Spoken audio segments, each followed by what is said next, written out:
আসসালামু আলাইকুম সবাইকে স্বাগতম সবাইকে আজকের পডকাস্টে। আমার নাম রুহানা খানম। আজ আমরা কথা বলবো একটি বিষয় নিয়ে যেটি আজ প্রায় সবার জীবনের সাথে যুক্ত, যা হচ্ছে বেকারত্ব সমস্যা নাকি সুযোগ। এই পডকাস্টে আমি আছি রুহানা খানম লাবণ্য। প্রথমে একটি শোক সংবাদ দিয়ে শুরু করছি। আমাদের কর্মদলের সদস্য আলাউদ্দিন ইফাত ভাইয়ের শ্রদ্ধেয় মা গতকাল ইন্তেকাল করেছেন। ইন্না লিল্লাহি ওয়া ইন্না ইলাইহি রাজিউন। আমাদের কর্মদলের পক্ষ থেকে তার জন্য অনেক কিছু সমবেদনা। আহ, আজকে আমাদের সাথে জড়িত আছেন শেখ এমডি হাবিবুর রহমান আসিফ ভাই, former deputy manager skills development programme. ভাইকে অসংখ্য স্বাগতম আজকের অনুষ্ঠানে। ভাই যদি একটু কিছু আপনার সম্পর্কে বলতেন। ওকে, ধন্যবাদ আপা আজকের অনুষ্ঠানকে আমন্ত্রণ জানানোর জন্য। I am so glad that I am here. আমি নিজের সম্পর্কে একটু পরিচয় দিই। আমি শেখ মোহাম্মদ হাবিবুর রহমান আসিফ। আমি ফর্মার ডেপুটি ম্যানেজার হিসেবে কাজ করেছি লাস্ট ব্র্যাকে এমপ্লয়মেন্ট টিমে, স্কিলস ডেভেলপমেন্ট প্রোগ্রামে। তো এরকম আমার কাজ করা হয়েছে আপনার ইউসেফ, বিওএলসি, ব্র্যাকের মতো আরো বেশ কিছু প্রতিষ্ঠানে। হয়তো বা আমরা আলোচনার মাঝখানে ওগুলো নিয়ে কথা বলবো। তো আজকে খুব দারুণ একটি বিষয় নিয়ে হচ্ছে আমাদের পডকাস্টে কর্মসূচি আয়োজন করা হয়েছে, আসলে বেকারত্ব আমাদের সমস্যা নাকি। তো এটা নিয়ে আশা করি আমরা আলোচনার মাধ্যমে বেশ কিছু তথ্য জানতে পারবো। So I think it will be useful for all of us. So over to you আপা। ওকে, ভাই প্রথমে একদম বেসিক আলোচনা দিয়ে শুরু করছি যে বর্তমানে আমাদের দেশে বেকারের মূল সমস্যাকে আপনি আসলে কিভাবে দেখেন? আচ্ছা, বেকারত্ব সমস্যাটা বেসিক্যালি আমাদের অবশ্যই আমাদের দেশের অ্যাসপেক্টে এটা খুবই একটা বার্ডেন। বেকারত্ব আমাদের দেশের, যেমন আমি যদি বলি, আমাদের দেশের বেকারত্বের প্রধান যে কারণগুলো হচ্ছে আমাদের শিক্ষা ব্যবস্থা ভার্সেস আমাদের যে জব মার্কেট, এটার মাঝখানে একটা হিউজ একটা গ্যাপ রয়েছে। যার কারণে আসলে আমাদের অনেকেই দেখা যায় ডিগ্রি অর্জন করছি, কিন্তু সেই ডিগ্রির সাথে আমাদের বাস্তব বাজারে আমাদের যে স্কিল, সেটা আমাদের সাথে কোনো মিল নেই। এই গ্যাপের কারণে দেখা যায় হচ্ছে আমরা আপনার জব মার্কেটে ওভাবে যারা বের হচ্ছে আমাদের স্টুডেন্ট, তাদেরকে আমরা ওভাবে প্লেস করতে পারছি না, বা প্লেসমেন্টের হারটা অনেক কম। আপনি যদি দেখেন 2024 থেকে 25 সালে হচ্ছে আমাদের বর্তমান আমাদের যে বাংলাদেশের পপুলেশন গ্রোথ, এখানে হচ্ছে আপনার 17,73,00,000 অ্যাকর্ডিং টু গুগল। তো যেখানে হচ্ছে আপনার 20 লাখ আমাদের মানুষ কর্মসংস্থান কমেছে 2024 সাল থেকে 25 সালে। বিগত আমাদের যে বছরটা, ওই এক বছরে আমাদের 20 লাখ কর্মসংস্থান কিন্তু অলরেডি আমাদের বাজার থেকে কমে গেছে। তো এটা অবশ্যই আমাদের জন্য একটা বার্ডেন, যেখানে আমাদের বেকারত্বের হার বর্তমানে 4 থেকে 5% কাছাকাছি। তো এটা নিয়ে আমাদেরকে আসলে এখন থেকে কাজ করতে হবে। আইদার হচ্ছে ফিউচারে জব মার্কেট নিয়ে আমাদের কর্মসংস্থান আমাদের প্রচুর ঢুকতে হবে, কারণ আমাদের ফিউচার যে নিউ ওয়ার্ল্ড অর্ডার বলেন বা যেটাই বলেন, সেটাতে আসলে স্কিলস এর কোনো বিকল্প নেই, কর্মসংস্থানের কোনো বিকল্প আসলেই নেই। আসলে ভাই অনেক গুরুত্বপূর্ণ একটা পয়েন্ট নিয়ে কথা বলেছেন।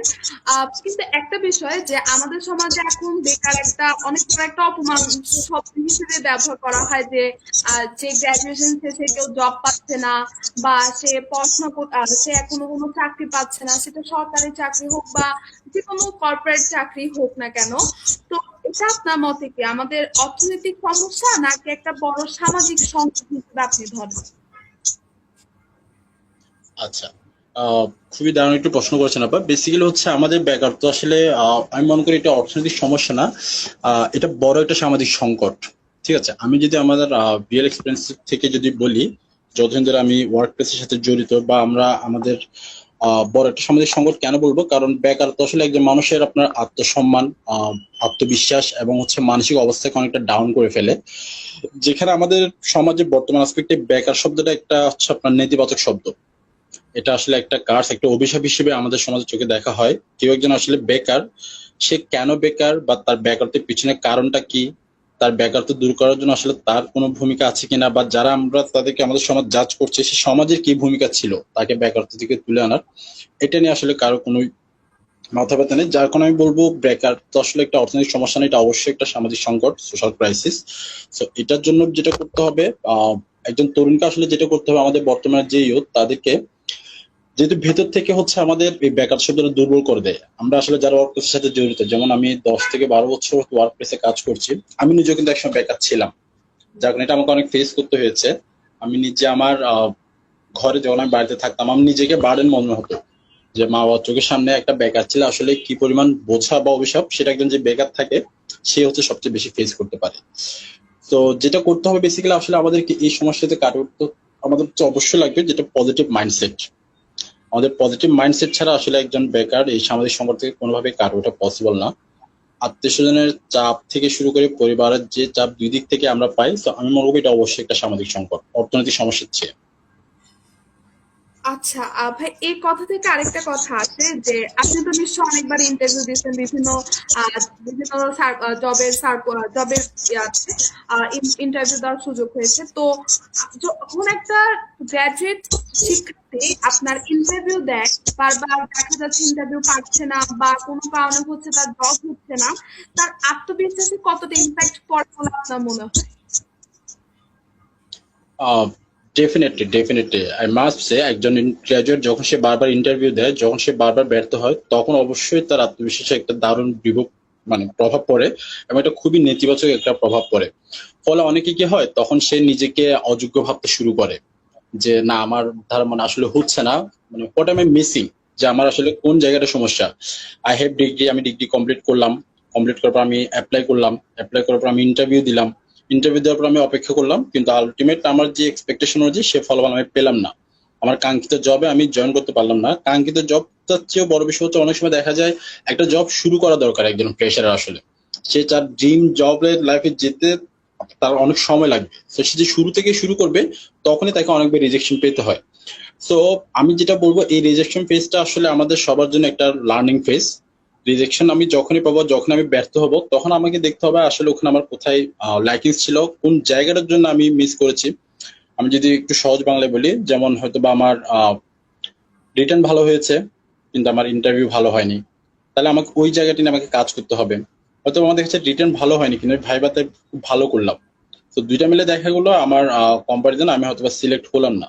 তো রিজেকশন ফেজ থেকে আমাদের যে লার্নিং ফেজ থাকবে, যে জায়গাগুলো আমাদের ভুল ছিল, সেই জায়গাগুলো যদি আমরা আসলে কভার করতে পারি, তাহলে আমাদের আত্মবিশ্বাসটা অনেক ডেভেলপ হবে, এবং এই রিজেকশন ফেজ থেকে আমরা কাটে উঠতে পারবো। আমি মনে করি ওভারঅল আমার সব এক্সপিরিয়েন্স থেকে যতগুলো প্লেসমেন্ট নিয়ে আমার কাজ করা হয়েছে। আহ আহ আচ্ছা, আমরা আরেকটা যদি বলি যে আপনি ভাই অনেক ক্ষেত্রে তো মানে ফার্স্টে তো একদম অ্যাপ্লাই করে নিশ্চয়ই হচ্ছে আপনার জব হয়নি। হ্যাঁ, আপনি বা একবার ততক্ষণে দুইবার হয় না। না রিজেকশন তো ফেস করেছেনই। তো রিজেকশন ফেসটা আসলে আপনি কিভাবে হ্যান্ডেল করছেন? যদি আমাদের দর্শকদের সাথে শেয়ার করতেন, আই থিঙ্ক তারা অনেক কিছু জানতে পারতো, ওইভাবে ওভারকাম করতে পারতো আপনার অবশ্যই। আর ডেফিনেটলি আসলে রিজেকশন ফেজটা হ্যান্ডেল করা খুবই টাফ, এবং এটা আসলে হ্যান্ডেল করতে হবে আপনাকে নিজেকে। আমরা যেমন বলি না, আমাদের ডিপ্রেশনের সময় দেখা যাচ্ছে কোনো বন্ধুর সাথে গেলাম, একটা চা খেলাম, ঠিক হয়ে গেল। এই রিজেকশন ফেজটা আসলে এরকম না। আপনি ব্যর্থ হলেন, বারবার ব্যর্থ হওয়ার পর যদি আপনি ভেঙে পড়েন, তখনই বললাম আপনাকে হচ্ছে পজিটিভ মাইন্ডসেটটা আপনাকে কাজ করবে। এবং এই যে রিজেকশন ফেজ আমরা যেটা বলছি, এটাকে আমাদেরকে আসলে দেখতে হবে পার্সোনাল ফেলিওর হিসেবে না, এটাকে দেখতে হবে আমাদেরকে লার্নিং প্রসেস, আমি এটা থেকে শিখছি। আপনি বলেন যারা মনে করেন, আমরা যদি একটু বড় এক্সাম্পল টেনে বলি আর কি, ঠিক আছে, এই যে নাসা কিন্তু প্রথম অ্যাটেম্পটে কিন্তু চাঁদে পৌঁছাতে পারে নাই। So they have lots of their failure process, তারা ওখান থেকে শিখেছে কোথায় ভুল ছিল, সেটা নিয়ে কাজ করেছে। এটা ক্রিকেট টিম যখন ভালো করে না, তখন কোন কোন টিম মেম্বার বা কোথায় কোথায় তার খারাপ হচ্ছে ব্যাটিং, সেটা দেখে তারপর হচ্ছে আমাদেরকে স্টেপ নিতে হবে। তো সেক্ষেত্রে আমি যদি বলি, জব মার্কেটের ক্ষেত্রে যখন আমাদের রিজেকশন ফেস পাবো, তখন আমাদেরকে হ্যান্ডেল করার জন্য যেটা করতে হবে, আমাদেরকে নিজের স্কিলস গুলো আপডেট করতে হবে। যে স্কিলস গুলো আসলে আমার মধ্যে আছে, সেগুলো দিয়ে যেহেতু আমি ফেল হচ্ছে, that means they are not sufficient for the job place, job market. So I have to improve my self. তো আমাকে কি কি করতে হবে, say for example interview skill থেকে শুরু করে কমিউনিকেশন বা টেকনিক্যাল স্কিলস যেগুলো আছে, এই সবগুলো মিলিয়ে হচ্ছে কাজ করতে হবে, এবং মোস্ট ইম্পর্টেন্ট হচ্ছে পেশেন্সটা রাখতে হবে।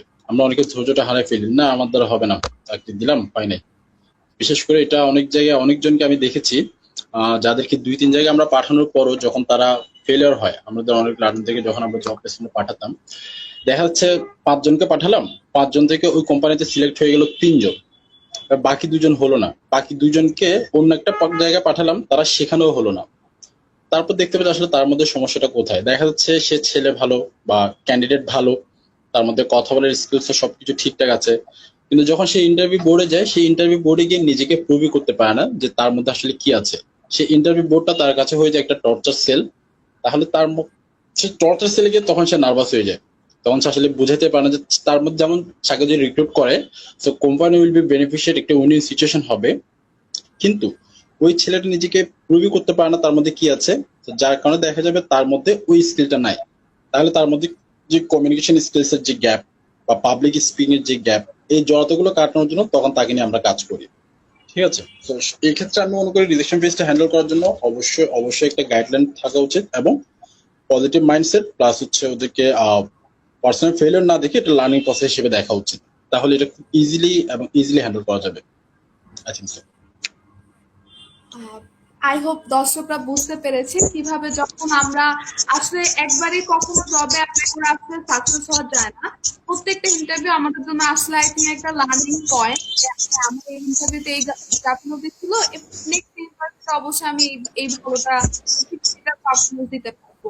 তো আরেকটা যেটা আমাদের শিক্ষার্থীরা ফেস করে সেটা হচ্ছে আপনার পরিবার বা আত্মীয়দের একটা চাপ থাকে। দেখা যায় কোনোমতে অনার্স একটা পাস করছি, কেন তোমার চাকরি হচ্ছে না, এই রিলেটেড অনেক ফ্যামিলির চাপ থাকে বা ফ্যামিলির বড় সন্তানদের উপর এরকম জব রিলেটেড একটা প্রেশার থাকে। তো এটার ক্ষেত্রে হয়তো অনেক ক্ষেত্রে পার্টিসিপেন্টরা মানসিকভাবে ভেঙে পড়ে। তো ওই ক্ষেত্রে কিভাবে একটা পার্টিসিপেন্ট নিজেকে স্ট্রং রাখবে আপনি মনে করেন? আসলে পরিবারের আত্মীয়দের চাপটা কিভাবে সামলানো যায় ওই একটা সিচুয়েশনে, রিজেকশন ফেজে। ওকে, সো বেসিক্যালি পরিবার আত্মীয় স্বজনের চাপটা থাকবে। আমি যেটা বলবো সে হচ্ছে আমরা আসলে এত চাপ নিয়ে তো লাভ নেই, আত্মীয়দের চাপ টোটালি বাদ দিয়ে দিতে হবে। আমি একটু নন কমার্শিয়াল ওয়েতেই বলি, আসলে আত্মীয়র চাপ আসলে নিয়ে কোনো লাভ নেই। আপনি নেবেন পরিবারের চাপ, ঠিক আছে?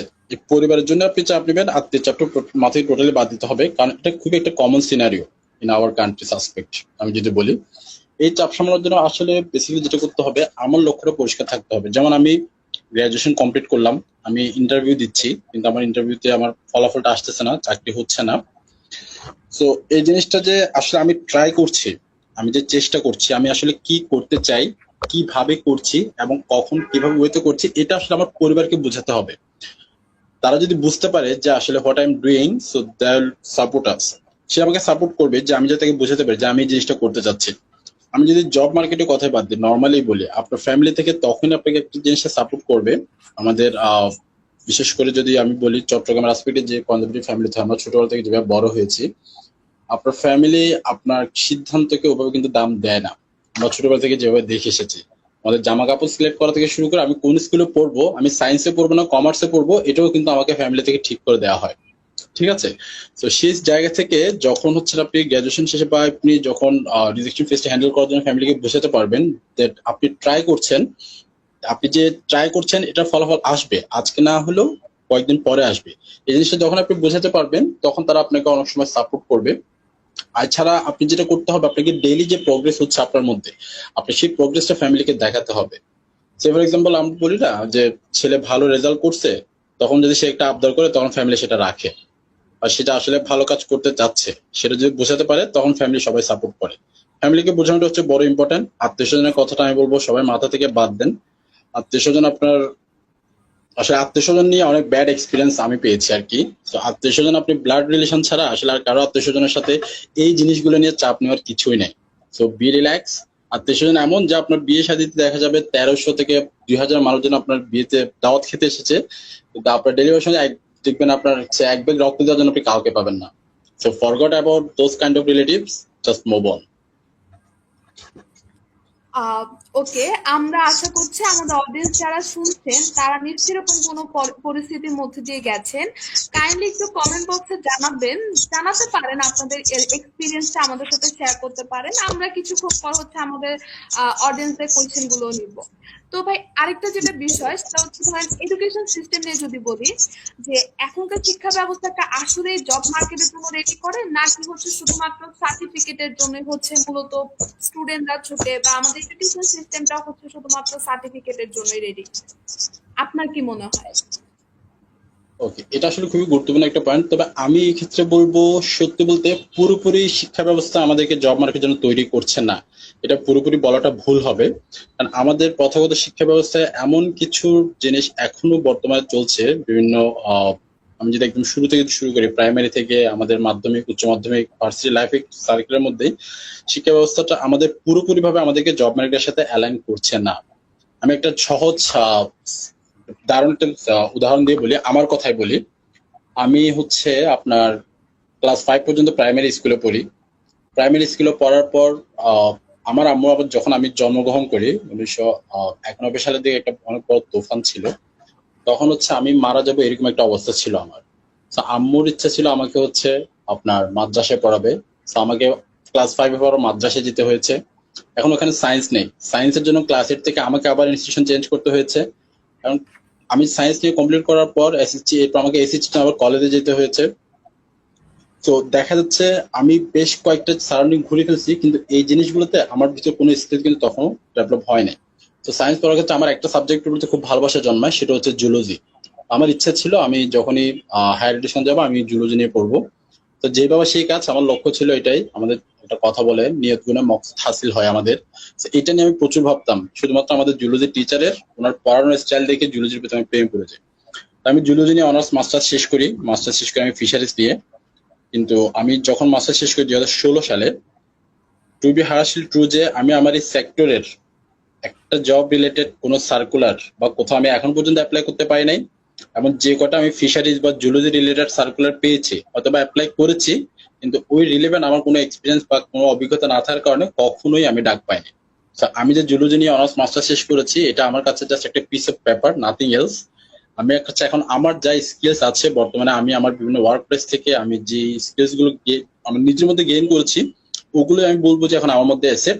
এবং ওই পিস অফ পেপার সার্টিফিকেটটা হচ্ছে জাস্ট আমি যদি কোথাও অ্যাপ্লাই করতে যাই, ওখানে যে আপনার শিক্ষাগত যোগ্যতা মিনিমাম যে অনার্স বা মাস্টার্স চাই, ওটার একটা অ্যাপ্রুভাল যে ঠিক আছে আমার কাছে এই ডিগ্রিটা আছে, বিয়ন্ড দিস আমার কাছে স্কিলস গুলো আছে, so I can go with them.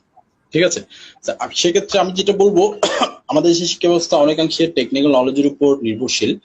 But বর্তমান জব মার্কেট যেটা চায়, আপনার ধরেন practical skill, real life experience, presentation skill, বা হচ্ছে আপনার রিয়েল লাইফ এক্সপিরিয়েন্স থেকে শুরু করে প্রবলেম সলভিং যে স্কিলস গুলো হচ্ছে আমাদের জব মার্কেটে বর্তমানে চায়, সেইগুলোর উপরে আমাদেরকে যেটা করতে হবে, আমাদের এডুকেশন সিস্টেমকে হচ্ছে জোর দিতে হবে। যেমন ধরেন আপনার ইন্ডাস্ট্রি লিঙ্কেজ থেকে শুরু করে বা হচ্ছে আপনার ইন্টার্নশিপ এবং স্কিলস বেসড ট্রেনিং যে ইনস্টিটিউশন গুলো আছে সেগুলো আরো বাড়ানো জরুরি। তাহলে শিক্ষার পাশাপাশি একটা ছেলে গ্রাজুয়েশন শেষ করার পরে সে জব মার্কেটের জন্য রেডি হতে পারবে। শুধুমাত্র অনলি সার্টিফিকেট বা ডিগ্রি দিয়ে কখনো এটা সম্ভব না। আচ্ছা, ভাইয়ের সাথে যদি বলি, আমারও সেম একটা এক্সপিরিয়েন্স শেয়ার করি। সেটা হচ্ছে আমি যেমন ক্যাম্পাসে পড়াশোনা করছি, দেখা গেছে কি আমার এক্সপিরিয়েন্স গুলো হয় মানে ডেভেলপমেন্ট সেক্টর ভিত্তিক। তো আমার শুধু অনার্স সার্টিফিকেটটা নেওয়া হয়েছে মূলত অ্যাপ্লাই করতে পারি এর জন্যই। বাট এক্সপিরিয়েন্সের জায়গা থেকে দেখা যায় কি যে আমি হচ্ছে এই ডেভেলপমেন্ট সেক্টরের ক্ষেত্রে তো আর কেমিস্ট্রিটা ওটা মানে সাবজেক্টে রাখে না। তো আমার ওইরকম সেম এক্সপিরিয়েন্স হয়েছে আপনার। তো ভাই আরেকটা বিষয়, সেটা হচ্ছে যদি এই ক্ষেত্রে আসি যে ডিগ্রির চেয়ে স্কিলস বেশি ইম্পর্টেন্স হয়ে গেছে কিনা, আপনার কি মনে হয় যে এখনকার জব মার্কেট অনুযায়ী? ওকে, এটা যে একটু আগে যেটা বললাম আসলে ওই কথাটাই, ডিগ্রির চেয়ে স্কিলস গুরুত্বপূর্ণ। তবে এমন না যে ডিগ্রি দরকার নেই, ডিগ্রি অবশ্যই দরকার আছে, তবে ডিগ্রির পাশাপাশি হচ্ছে স্কিলসটা অবশ্যই দরকার। কারণ এটা একটা বেস রিকোয়ারমেন্ট। আপনার যদি স্কিলস থাকে কিন্তু আপনার ডিগ্রি নেই, তাহলে অনেক জায়গায় আপনি অযোগ্য হিসেবে বিবেচিত। সে ফর এক্সাম্পল, যেটার জন্য হচ্ছে আমাদের বাংলাদেশ টেকনিক্যাল এডুকেশন বোর্ড বা এনএসডিএ থেকে আরপিএল হচ্ছে, আমি জানি না অনেকে আরপিএল সম্পর্কে জানে কিনা। এই আরপিএল সার্টিফাইড জিনিসটা আবার তখন দেখা যায় যাদের স্কিলস আছে কিন্তু তাদের ডিগ্রি নাই, তো তাদের জন্য হচ্ছে এই আরপিএল টা কাজ করে। ঠিক আছে, আমাদের বিটেক থেকে বা এনএসডিএ থেকে হচ্ছে যারা কাজ করে। বাট স্কিলস অবশ্যই গুরুত্বপূর্ণ, কিন্তু ডিগ্রি যে গুরুত্বপূর্ণ তা নয়। আমি বলবো ডিগ্রির পাশাপাশি স্কিলসটা সবচেয়ে বেশি ইম্পর্টেন্ট। কারণ শুধুমাত্র ডিগ্রি দিয়ে আসলে কখনোই চাকরি হবে না। এখনকার আসলে যারা রিক্রুটার, বর্তমানে রাইট সময় এসে মার্কেট প্লেসে যারা এমপ্লয়ার বা যারা চাকরি দাতা, তারা আসলে যেটা দেখতে চায় সেটা হচ্ছে আপনি কি পড়ালেখা করেছেন সেটা না, আপনি রাইট নাও কি করতে পারেন, আপনাদের কি কি স্কিলস আছে, যে আপনার ইনোভেটিভ কি কি পাওয়ার আছে, ওইটার উপর বেসড করে হচ্ছে আপনার ফিউচারে বা চাকরি ওখানে ওরা আপনাকে দিবেন কিনা সেটা বেসড করে ওনার ডিসিশন নেয়। জাস্ট এমন না যে আপনি মাস্টার্সে 3.99 পেয়েছেন, that's not enough for market place. আচ্ছা ভাই, এখান থেকে আরেকটা বিষয়, যে আপনি যে স্কিলস এর কথা বললেন, তো অনেক স্টুডেন্টরা আসলে স্কিলস নিয়ে অনেক বেশি আইডিয়া নাই। তারা কিভাবে নিজের স্কিলস গুলো ভার্সিটি লাইফে ডেভেলপ করতে পারে বা নিজেকে ওইভাবে প্রিপেয়ার করতে পারে? বলতে গেলে পার্সোনাল ব্র্যান্ডিংটা একটা গ্রাজুয়েশন থাকাকালীন সময়ে কিভাবে করতে পারে, আপনি যদি একটু শেয়ার করতেন। হ্যাঁ, খুবই দারুণ। কিভাবে করতে পারে বেসিক্যালি সেটা হচ্ছে আসলে ওই যে বললাম পজিটিভ মাইন্ডসেট। যেমন ধরেন একটা ছেলে বা একটা মেয়ে, সে যদি অনার্স থার্ড ইয়ারে থাকে, দেখা যাচ্ছে তার সামনে হয়তো অনার্স কমপ্লিট করার জন্য আর 1 ইয়ার আছে। এটা মাস্টার্স যদি ধরে আরো 1 ইয়ার, 2 ইয়ার, যদি সেশন জট থাকে তাহলে হয়তো সেটা 3 ইয়ারে যেতে পারে। আইদার হচ্ছে তার 2 ইয়ার্স এর মধ্যে তার গ্রাজুয়েশন শেষ হবে। তো সে যখন গ্রাজুয়েশন শেষ হওয়ার পরে আসলে কি করবে সেটার জন্য তাকে প্রিপারেশন নিতে হয় কিন্তু ওই ফেজটা থেকে, ঠিক আছে, অনার্স থার্ড ইয়ার বা ফোর্থ ইয়ার থেকে, ফাইনাল থেকে। তো তখন সে তার যে সাবজেক্টের উপর বেস করে, এমন যদি হয় যে সাবজেক্টটার যেমন কিছু স্পেসিফিক কিছু থাকে, আমি যদি বলি যেমন ট্রিপলি বলেন, সিএসসি বলেন বা সিভিল ইঞ্জিনিয়ারিং বলেন, এরিয়া যারা কিন্তু পড়াশোনা শেষ করে দেখা যায় তাদের সেক্টর কিন্তু ফিক্সড। বা দেখা যাচ্ছে যে এমবিবিএস পড়াশোনা করছে, সে নিশ্চয়ই এমবিবিএস শেষ করে আসি ব্যাংকের ম্যানেজার হবে না, সে সরাসরি মেডিকেলে চলে যাবে, ঠিক আছে। অথবা যে সিভিল ইঞ্জিনিয়ারিং শেষ করছে সে দেখা যাবে আপনার আর্কিটেকচার বা হচ্ছে ওই সেক্টরেই আপনার হচ্ছে যাবে। কিন্তু যারা ধরেন বেসিক যে সাবজেক্ট গুলো বা বেসিক যে ডিগ্রি গুলো, যাদের আসলে ওরকম কোনো সেক্টর স্পেসিফিক থাকে না, তার জন্য সব ফিল্ড ওপেন। সে কোন সেক্টরে যেতে চায় সেটার জন্য সেটার পাশাপাশি তাকে স্কিলসটা গেইন করতে হবে।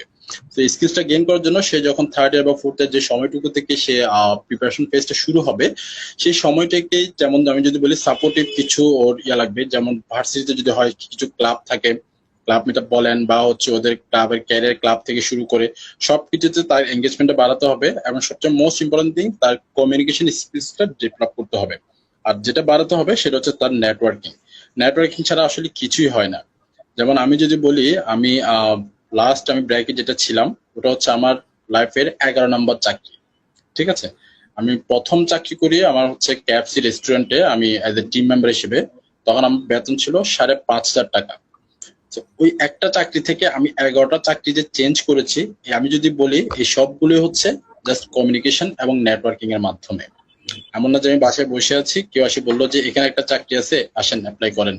বা হয়তো বা আমরা এখন যে সোশ্যাল সাইট গুলো দেখতে পাচ্ছি বা যেগুলো আমরা সব ইউজ করি, বিডি জবস, লিঙ্কডইন, ঠিক আছে, সম্ভব বা যে জব পোর্টাল সাইট গুলো আছে আমরা যেগুলো অত ইউজ করি, যখন এগুলো অত বেশি কনভার্সেশনাল ছিল না, সে 2010 সালের কথা বলছি আর কি, তখন থেকে শুরু করে দেখা যায় আমাদের নেটওয়ার্কিং যেটা হয়, ওই নেটওয়ার্কিং এর মাধ্যমে হচ্ছে তার যোগাযোগটা, কমিউনিকেশন স্কিলসটা তাকে বাড়াতে হবে। এবং যখন গ্রাজুয়েশন শেষ হবে, শেষ হওয়ার পাশাপাশি দেখা যাবে সে কোনো না কোনো অপরচুনিটি পেয়ে যাবে। আর বিয়ন্ড দিস ডিজিটাল স্কিলস বলেন বা হচ্ছে যেমন আমি যদি একদম বেসিকের কথা বলি, মোবাইল ফোন আমরা সবাই চালাতে পারি। মোবাইল ফোন চালানোর জন্য আমাদেরকে কিন্তু কোনো কোথাও কোর্স করতে হয় নাই যে মোবাইল ফোন আসলে কিভাবে অপারেট করতে হয়, মোবাইল ম্যানেজমেন্ট কোর্স যদি বলে এরকম কিছুই কিন্তু নাই, ঠিক আছে। তো কম্পিউটারের বেসিক জিনিস কিন্তু আমরা সবাই জানি, কিভাবে অন অফ করতে হয়, কিভাবে আমাদের জীবনের প্রথমে থেকে একটা ওয়ার্ড ফাইল গুলো ওখানে হাবি জাবি কিছু টাইপ করা, বা টাইপিং শেখার জন্য the quick brown Fox jump over the lazy dog এটা টাইপ করা, অ্যালফাবেট সবগুলো আনার জন্য। তো কম্পিউটার আসলে কম বেশি এখন সবাই পারে। তারপর বেসিক যে জিনিসগুলো জানার জন্য অফিস ম্যানেজমেন্ট একটা কোর্স করে রাখা অবশ্যই ম্যান্ডেটরি, যাতে হচ্ছে তার যে কাজগুলো ফিউচার লাগবে, ওয়ার্ড, এক্সেল থেকে পাওয়ার পয়েন্ট থেকে শুরু করে যেগুলো তাকে নিজের যে ডিজিটাল স্কিল সেটাতে আপডেট করবে, এই জিনিসগুলো অবশ্যই নিয়ে রাখা উচিত। আর বাকিটা হচ্ছে নিজের প্যাশন অনুযায়ী কেমন। অনেকের আবার ভালো লাগে না ঘন্টার পর ঘন্টা ধরে বসে এআই করা, গ্রাফিক ডিজাইনিং নিয়ে কাজ করা। অনেকে আবার এগুলো অনেক ধৈর্য আছে, সে ঘন্টার পর ঘন্টা এগুলো নিয়ে কাজ করতে পারবে। তো আমি বলবো নিজের প্যাশন অনুযায়ী যদি এরকম কোনো স্কিলস নিয়ে কাজ করার ইচ্ছা থাকে তাহলে সেটা নিয়ে আগানো উচিত, বিয়ন্ড দিস। আচ্ছা ভাই, এখন হচ্ছে আমরা একটা অডিয়েন্সের কোশ্চেন নিব। ফার্স্ট কোশ্চেন হচ্ছে আমাদের একজন করেছেন কমেন্টে যে একজন চাকরি প্রত্যাশীকে কখন থেকে নিজেকে আসলে তৈরি করা উচিত। সরি আপা, একটু কাইন্ডলি রিপিট করবেন আবার। আহ, একজন চাকরি প্রত্যাশীকে কখন থেকে নিজেকে তৈরি করা উচিত। আচ্ছা, একজন চাকরি প্রত্যাশী কখন থেকে নিজেকে তৈরি করবে?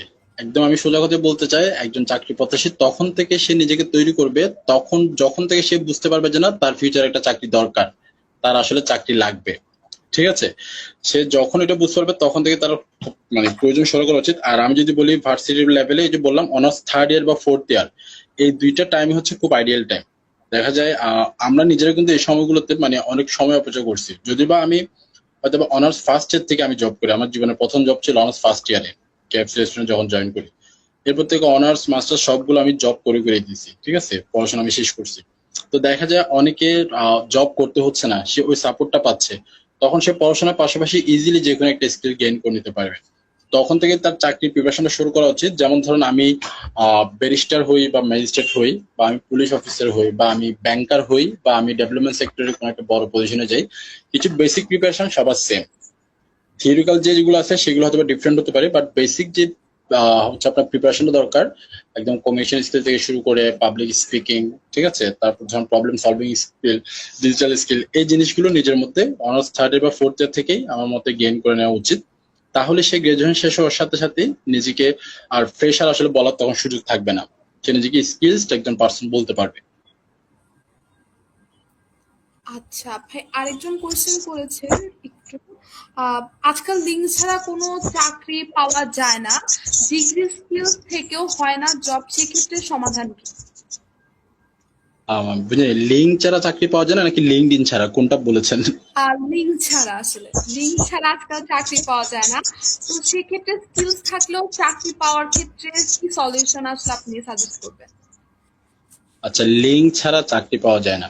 আচ্ছা, আমি আসলে এই বিষয়টার সাথে পুরোপুরি একমত না। লিঙ্ক ছাড়া আসলে চাকরি হয়, ঠিক আছে। যেমন লিঙ্ক বলতে লিঙ্ক বা লবিং, অনেকে এমন আছে যে কি হয়তো বা একটা পজিশন হলো, সেই পজিশন দেখা যাচ্ছে ইন্টারভিউর জন্য ডাকা হলো 5 জনকে, কিন্তু সেই পজিশনে আগে থেকে কেউ না কেউ ফিক্সড, এরকম কিন্তু হয়, ঠিক আছে। লিঙ্ক দিয়ে অনেক চাকরি হয়, তো দেখা যায় সেখানে আমরা ইন্টারভিউ দিচ্ছি হয়তো বা অনেকজন ফাও, ওই লিঙ্ক একটা। আরেকটা জিনিস হচ্ছে আপনি কারো থ্রুতে হচ্ছে, মানে এখানে লিঙ্ক আর লবিং এর মধ্যে দুটো পার্থক্য আছে। যেমন আমি বিডি জব থেকে অ্যাপ্লাই করলাম, তো এটা আমার একটা মাধ্যম, আমার একটা লিঙ্ক। আমি বিডি জব থেকে চাকরির সম্পর্কে জেনেছি, আমি ইন্টারভিউ দিয়েছি, আমি ভালো করেছি, আমি সিলেক্ট হয়েছি, আমি জবে জয়েন হয়েছি। আরেকটা হচ্ছে আমি জানলাম এখানে, তো আমি ওখানে কয়েকজনকে ফোন দিলাম, আমার একটা বড় ভাই আছে বা এইচআর এর পরিচিত কেউ আছে বা একটা মা আমাকে দিয়ে ফোন দিলাম যে চাকরি যাতে আমার হয়ে যায়। তো আমি বলবো যেটা, সেটা হচ্ছে আপনার লবিং, যেটা এটা শুধুমাত্র গভর্নমেন্ট মানে সরকারি চাকরির ক্ষেত্রে বেশি হয়। আর যেটা দেখা যায় বর্তমানে প্রাইভেট সেক্টরে যেটা হয় সেটা হচ্ছে আমরা ইন্টারনাল একটা ওয়ার্ডের সাথে আমরা পরিচিত, দেখা যায় বলে যে ইন্টারনালি ওরা নিয়ে নিছে বা ইন্টারনালি ওরা নিয়ে নেয়, আমরা ইন্টারভিউ দিলাম শুধু শুধু ফাও, ঠিক আছে। এই জিনিসটা হয়তো ফেস করতে হয়। আইদার আপনার ধরেন একদমই আপনার হয়তো স্কিলস আছে কিন্তু আপনার কোথাও কোনো লিঙ্ক নাই, ওই কথাটা পুরোপুরি আমি একমত না, কারণ অনেকগুলো প্রতিষ্ঠান, অনেকগুলো ইনস্টিটিউশন আছে যারা হচ্ছে এরকম লিঙ্ক ছাড়া বা লবিং ছাড়া ফেয়ার হচ্ছে আপনার রিক্রুট করে এবং চাকরি হয়, ঠিক আছে। যেমন ধরেন আপনার কিছু ক্ষেত্রে হয়তো আপনার রেফারেন্স যেটা বললাম বা নেটওয়ার্ক কাজে আসবে, হয়তো আমি জবটা জানতে পেরেছি, এটা আমার একটা মাধ্যম বলতে পারি। বাট বর্তমানে অনেকগুলো অর্গানাইজেশন আছে যারা হচ্ছে আপনার মেরিট এবং স্কিলস এর উপর ভিত্তি করে রিক্রুট করে। তো এই কথার সাথে আমি পুরোপুরি পুরোপুরি একমত না। আপনার যদি স্কিল থাকে অবশ্যই আপনি চাকরি পাবেন। সেক্ষেত্রে যেটা হতে পারে হয়তো বা আপনার যেখানে আপনি অ্যাপ্লাই করছেন বা সেই ফিল্ডটা হয়তো আপনার ভুল, বা যেখানে আসলে লিঙ্ক ছাড়া চাকরি হয় না সেখানে আপনার যাওয়ারই দরকার নাই, যেহেতু আপনার সেখানে লিঙ্ক নাই।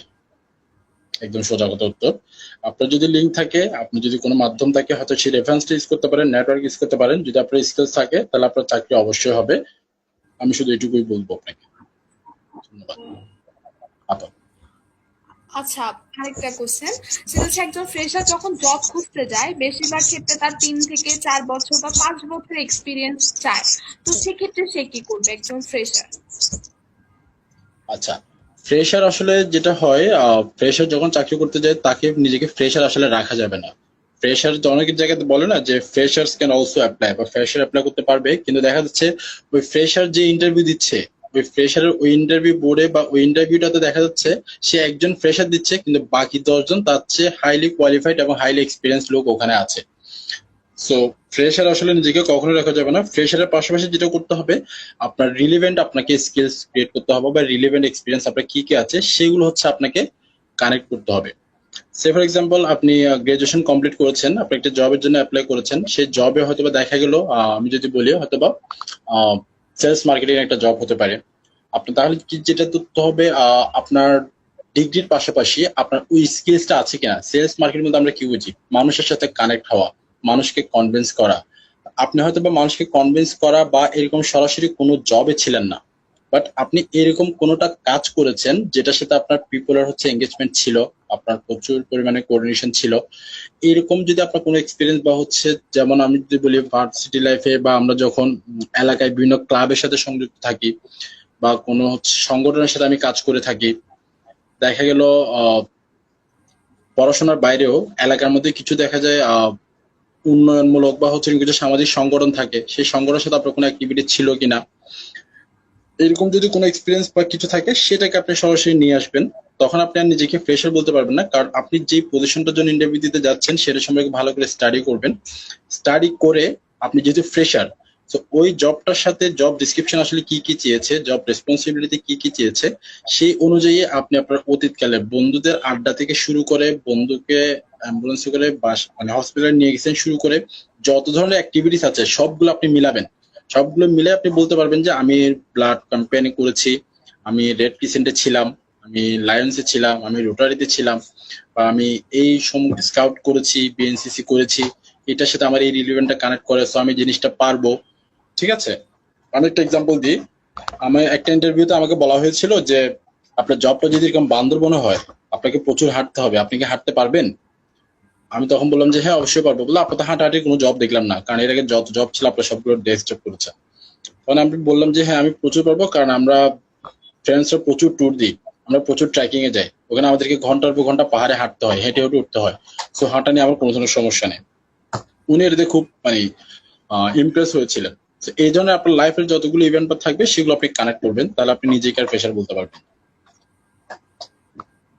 আচ্ছা, আমি হোপ আমাদের অডিয়েন্সরা তাদের প্রশ্নের উত্তর পেয়েছে। ভাই, এই কোশ্চেন থেকে একটা আসে যে এই যে 4-5 বছর এক্সপিরিয়েন্স খুঁজে পাশাপাশি দেখা যায় কি অনেক স্টুডেন্ট আছে ফার্স্ট ইয়ার থেকে, সেকেন্ড ইয়ার থেকে বা ফোর্থ ইয়ার থেকে হচ্ছে সরকারি চাকরির প্রিপারেশন নেয়, যে তারা বিভিন্ন রকম যে বিসিএস আছে বা হচ্ছে বিভিন্ন যে সরকারি জবের যে সার্কুলার গুলো আছে, ব্যাংক, এগুলো প্রিপারেশন নেয়। তো 4 থেকে 5 বছর দেখা যায় কি তার হচ্ছে আপনার সরকারি চাকরির পিছনে চলে যায়। তো সেক্ষেত্রে আপনার কাছে কি মনে হয় এটা কি ধরনের স্মার্ট ডিসিশন হইতে পারে, বা অল্টারনেটিভ কোনো যে প্ল্যান রাখতে পারে কিনা? কারণ সবার বিসিএস হবে না। যেমন আমরা রিসেন্টলি 47তম বিসিএস এর লিখিত পরীক্ষায় যে যতজন টিকেছে তা দেখতেই আসলে আইডিয়া করা যায় 3700 সামথিং আপনার রিটেনে টিকেছে। তো সেক্ষেত্রে আসলে আপনার কি মনে হয় যে ঠিক কতজন মানুষের আসলে কিভাবে নিজের জবের জন্য প্ল্যানটা করা উচিত আসলে?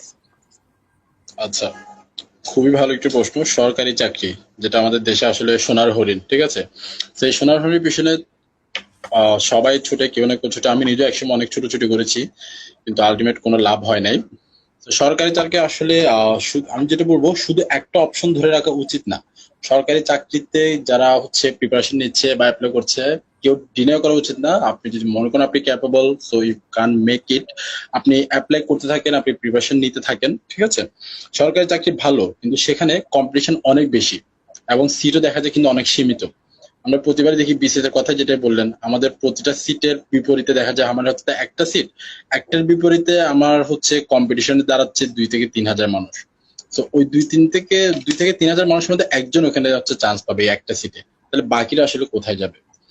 তো যেটা বলবো, একদিকে প্রিপারেশন আপনার চলতে পারে, কিন্তু পাশাপাশি আপনার অবশ্যই অল্টারনেটিভ অপশন রাখা উচিত। সরকারি চাকরিতে হলো না হলে তখন আপনি কি করবেন? যেমনটা দেখা যায় আমাদের যখন আমরা ইন্টার কমপ্লিট করি তখন আমরা পাবলিক ইউনিভার্সিটিতে ভর্তির জন্য তোড়জোড় লাগাই দিই। আমরা একবার চট্টগ্রাম গিয়ে পরীক্ষা দিচ্ছি, রাজশাহী ইউনিভার্সিটিতে পরীক্ষা দিচ্ছি, ঢাকাতে পরীক্ষা দিচ্ছি, ও দেখা গেলো হয় নাই। কিন্তু পাশাপাশি কিন্তু আমি বসে নাই, আমি দেখা যাচ্ছে কোনো একটা ন্যাশনালে কোনো একটা সাবজেক্ট নিয়ে বসে আছি, ওটা আমার অল্টারনেটিভ অপশন। আমার যদি এখানে ভার্সিটিতে নাও হয়, তাহলে হয়তো আমি ন্যাশনালে পড়াশোনাটা কমপ্লিট করে ফেলতে পারবো। ঠিক আছে, তো আমি বলবো অবশ্যই একটা অপশন রাখা উচিত। সরকারি চাকরি ভালো, কিন্তু কম্পিটিশন অনেক বেশি এবং খুব রিস্কি হচ্ছে কম্পিটিশনটা ধরে রাখা। তো সরকারি চাকরি আমি যেটা বলবো, আপনি ট্রাই করতে পারেন যদি আপনি নিজেকে ফিট মনে করেন, বা হচ্ছে আপনার ওই পরিমাণ নেটওয়ার্ক বা কানেক্টিভিটি থাকে যে আপনি হয়তো বা এটা ফাইনালি আপনি মেক করতে পারবেন, তাহলে হচ্ছে আপনি সরকারি চাকরি প্রিপারেশন নিতে পারেন। আইদার যদি নেনও, পাশাপাশি অবশ্যই আপনাকে একটা অল্টারনেটিভ অপশন ভেবে রাখা উচিত। আচ্ছা, আই হোপ আমাদের অডিয়েন্স যারা হচ্ছে লাইভটি দেখছেন তারা নিশ্চয়ই বুঝতে পেরেছেন যে আমাদের আসলে শুধু সরকারি চাকরি নয়, পাশাপাশি অল্টারনেটিভ কিছু প্ল্যানও রাখা উচিত জবের ক্ষেত্রে। অবশ্যই ডেফিনেটলি রাখা তো উচিত। হ্যাঁ, তো আমাদের দেখা যায় কি যে আমরা তো এখন সবাই সোশ্যাল মিডিয়াতে একদম দিনরাত ব্যয় করি। তো সোশ্যাল মিডিয়াতে আমাদের যখন সাকসেস আসে আমরা দুঃখের থেকে সাকসেস শেয়ার করতে বেশি স্বাচ্ছন্দ্য বোধ করি। তো দেখা যাচ্ছে কারোর সরকারি চাকরি হচ্ছে, কারো কোনো একটা মাল্টিন্যাশনাল কোম্পানিতে চাকরি হচ্ছে। তো আলটিমেটলি দেখা যায় কি যে আমরা সবার সাকসেস দেখে আসলে ইনসিকিউরিটিতে ভুগি, যে আচ্ছা ওর হয়েছে আমার হয় নাই, বা ওর কেন হয়েছে, আমি এই ক্ষেত্রে কেন পিছায় আছি, আমার ফ্রেন্ডই তো চাকরি হয়েছে, আমি ওর সাথে একসাথে পড়াশোনা করছি, ওর থেকে আমার রেজাল্ট ভালো, ওর হয়েছে আমার হয় নাই। আলটিমেটলি আমাদের মধ্যে এরকম অনেক চিন্তা ভাবনা আছে। তো সেক্ষেত্রে এটার ওভারকাম করা আসলে ওয়েটা কি আসলে যদি একটু শেয়ার করতেন আমাদের সাথে। আচ্ছা, খুবই দারুণ একটা বিষয়, কারণ এখন আমরা সবাই আমাদের সাকসেস শেয়ার করতে পছন্দ করি। স্টার্টেড নিউ জব যেটাই বলি না কেন, সোশ্যাল মিডিয়ায় তো এটা আরো খুবই চরম লেভেলের। আমরা আসলে যাদের যেটা হয় কি, হিউম্যান বিং আমরা, দেখা যায় অনেকের মধ্যে হয়তো বা সবাই বলবে, প্রিটেন্ড করবে যে না আমি জেলাস না, আমার মধ্যে কোনো ঈর্ষা নাই, ঠিক আছে। কিন্তু দেখা যাবে সে তার সেম বেচে তার একজন বন্ধু সে সাকসেস হচ্ছে, তখন তার কিন্তু খারাপ লাগবে যে শালার ওর হলো আমার হলো না। বা ফ্যামিলির মধ্যে দেখা যাবে এটা বেশি হয় কাজিন চক্রদের মধ্যে, অমুকের ছেলে তোর আংটির ওটা ছেলে এটা করছে তুই কি করছিস। তো আমি যেটা বলবো যে সাকসেস আসলে যারা হয় তাদের থেকে ঈর্ষা হওয়া উচিত না, তাদেরকে মোটিভেশন করা উচিত। কারণ আমরা সোশ্যাল মিডিয়াতে এসে হয়তো বা শুধুমাত্র তাদের সাকসেসটা দেখতে পাচ্ছি, কিন্তু আমরা তাদের হয়তো স্ট্রাগলটা দেখছি না। আমাদের আসলে দেখা উচিত বিহাইন্ড দ্য সিন, আসলে সে যে এই জায়গায় পৌঁছেছে তার জন্য তাকে কি কি স্ট্রাগল করতে হয়েছে। তো এই স্ট্রাগলটা যদি আমরা দেখতে পারি তাহলে হয়তো বা দেখা যাবে কম্পারিজন না করে আমি আমার জার্নিতে ফোকাস করতে পারবো, ঠিক আছে। আহ, আমি একটা রিসেন্ট একটা কন্টেন্ট দেখি, একজনের নামটা আমি ভুলে গেছি, সে হচ্ছে সব বিলিয়নারদের মিলিয়নারদের হচ্ছে সে মানে ইন্টারভিউ নেয়, রাস্তায় দাঁড়ায় গাড়ি থেকে নামতেছে এরকম জাস্ট 1 মিনিট করে। তো সে তাদেরকে জিজ্ঞেস করে যে সে কত বছর বয়সে প্রথম মিলিয়নার হয়েছে বা কত বছর বয়সে প্রথম বিলিয়নার হয়েছে, এবং তার জার্নিটা আসলে কি ছিল। জাস্ট 2-3 মিনিটের হচ্ছে কুইক একটা ভিডিও হয়। তার সবগুলো ভিডিও হচ্ছে এরকম। তো আমাদের আসলে ওই মাইন্ডসেটটা থাকতে হবে, সে আসলে কি আছে সেটা না করে, ঈর্ষা না করে, সে পেছনে কি ছিল এবং কিভাবে তার জার্নিটা ছিল সেটা যদি হয়তো বা আমরা রিয়েলাইজ করতে পারি, নিজের মধ্যে ওন করতে পারি, তাহলে আমরা আমাদের নিজের জার্নিতে ফোকাস করতে পারবো। আর অবশ্যই অবশ্যই হচ্ছে আমরা যদি নিজের প্রোগ্রেসটা ট্র্যাক করি, নিজের প্রোগ্রেসটা ট্র্যাক করলে এই ধরনের সোশ্যাল মিডিয়া থেকে অনেক ইনসিকিউরিটি থেকে আসলে বাঁচানো যায়। যে আমি তো আসলে আমি কি করছি, বা ঠিক আছে আমার মানে আমার ট্র্যাক এখানে। আমি যদি সোজা বাংলায় বলি, কেউ একজন গ্রাজুয়েশন কমপ্লিট করলো, সে বলে যে ঠিক আছে আমি গ্রাজুয়েশন কমপ্লিট করেছি, পাশাপাশি আমি এই একটা কোর্স করলাম, বা আমার এই স্কিলসটা আছে, আমি এই কোম্পানিতে ইন্টারভিউ দিলাম, 2-3টা ইন্টারভিউ দিলাম, 3টা ইন্টারভিউতে আমার একটাও চাকরি হয় নাই, কিন্তু এই 3টা ইন্টারভিউ থেকে আমি অনেক কিছু শিখতে পেরেছি, যেটা আমাকে পরবর্তী ইন্টারভিউ বোর্ডে বসার জন্য অনেক বেশি বুস্ট করবে। যেমন আমি আমার প্রথম যে ইন্টারভিউটা দিই আমি অনেক ভয়ে ছিলাম, যেটা সোজা বাংলায় কথা বলে আর কি। কিন্তু আমি যখন এখন আমি এখনো যখন ইন্টারভিউতে বসি, মানে যে ইন্টারভিউর যখন বসি অথবা যখন ক্যান্ডিডেট হিসেবে যখন বসি, আমার কখনো মানে এখন যেটা ফিল হয় মনে হয় যে আমি একটা জাস্ট ডিসকাশনে বসলাম, তারা আমার সাথে ডিসকাস করছে, যে তারা আমার সম্পর্কে জানতে চাচ্ছে, আমিও তাদের সম্পর্কে জানতে চাচ্ছি।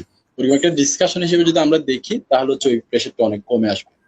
তো সোশ্যাল মিডিয়া থেকে আসলে ইনসিকিউর হওয়ার কিছু নাই, আমি যেটা বলবো পার্সোনাল প্রোগ্রেসটা ট্র্যাক করলে এটা অনেকটা কমে আসবে। আচ্ছা, আই হোপ আমাদের অডিয়েন্স যারা হচ্ছে মাত্র গ্রাজুয়েশন কমপ্লিট করছে বা যারা হচ্ছে এখন গ্রাজুয়েশনে আছেন বা যাদের এখনো জব হচ্ছে না, তারা নিশ্চয়ই এই সাজেশন গুলোকে কাজে লাগাবেন। তো আমরা এতক্ষণ যা দেখলাম সেটা হচ্ছে বেকারত্ব আসলে টাকার সমস্যা না, এটা হচ্ছে একটা মাইন্ডসেট এবং প্রেশার সবকিছুর সাথে জড়িত। এখন যদি আমরা সলিউশনের দিকে আসি, যে এখন তো আলটিমেটলি হচ্ছে অনেক বেশি মানুষ উদ্যোক্তা হওয়ার ইচ্ছা প্রকাশ করে যে ঠিক আছে আমি জব হয় নাই, আমি এখন কোন একটা বিজনেস শুরু করব বা এরকম অনেক রকম প্ল্যান করে যে একটা ছোটখাটো এখন তো ফুডকার্ট গুলো বা কোনো রেস্টুরেন্ট দেওয়া বা বিদেশ যাওয়া এগুলো আসলে এখন মানুষের মধ্যে একটা ট্রেন্ড চলে আসছে আলটিমেটলি। তো সেক্ষেত্রে পুঁজি ছাড়া যদি কেউ উদ্যোক্তা হতে চায় সেটা কি পসিবল? আসলে পুঁজি ছাড়া যদি বলি, একদম পুঁজি ছাড়া কখনোই সম্ভব না। আপনি ছোট পুঁজি দিয়ে শুরু করতে পারবেন, সেটা সম্ভব, ঠিক আছে। মানে পুঁজি ছাড়া উদ্যোক্তা হওয়া সম্ভব, তবে হ্যাঁ, তবে সেটা হচ্ছে একদমই ছোট পরিসরে, আপনাকে ছোট থেকে শুরু করতে হবে। সে ফর এক্সাম্পল আপনি যদি বলেন যে ফুড কার্ট বা হচ্ছে সে যে কোনো ই কমার্স সাইট, সেটার জন্য কিন্তু তাকে মিনিমাম একটা হচ্ছে একদম মিনিমাম রেঞ্জে হচ্ছে একটা ইনভেস্টমেন্ট করতে হয়। আইদার সে যদি হচ্ছে ইনভেস্টমেন্টটা করতে না পারে তাহলে তার পুঁজি ছাড়া আসলে উদ্যোক্তা হওয়া ওভাবে সম্ভব না। পুঁজির জন্য যদি আপনি না থাকে তাহলে আপনি হয়তো দেখা যাবে কিছু ইনভেস্টমেন্ট ফাইন্যান্সিয়াল কিছু প্রসেসের মধ্যে দিয়ে যেতে পারেন, যারা স্বল্প মেয়াদে বা স্বল্প হচ্ছে ঋণ দেয়। এটা একটা গেল।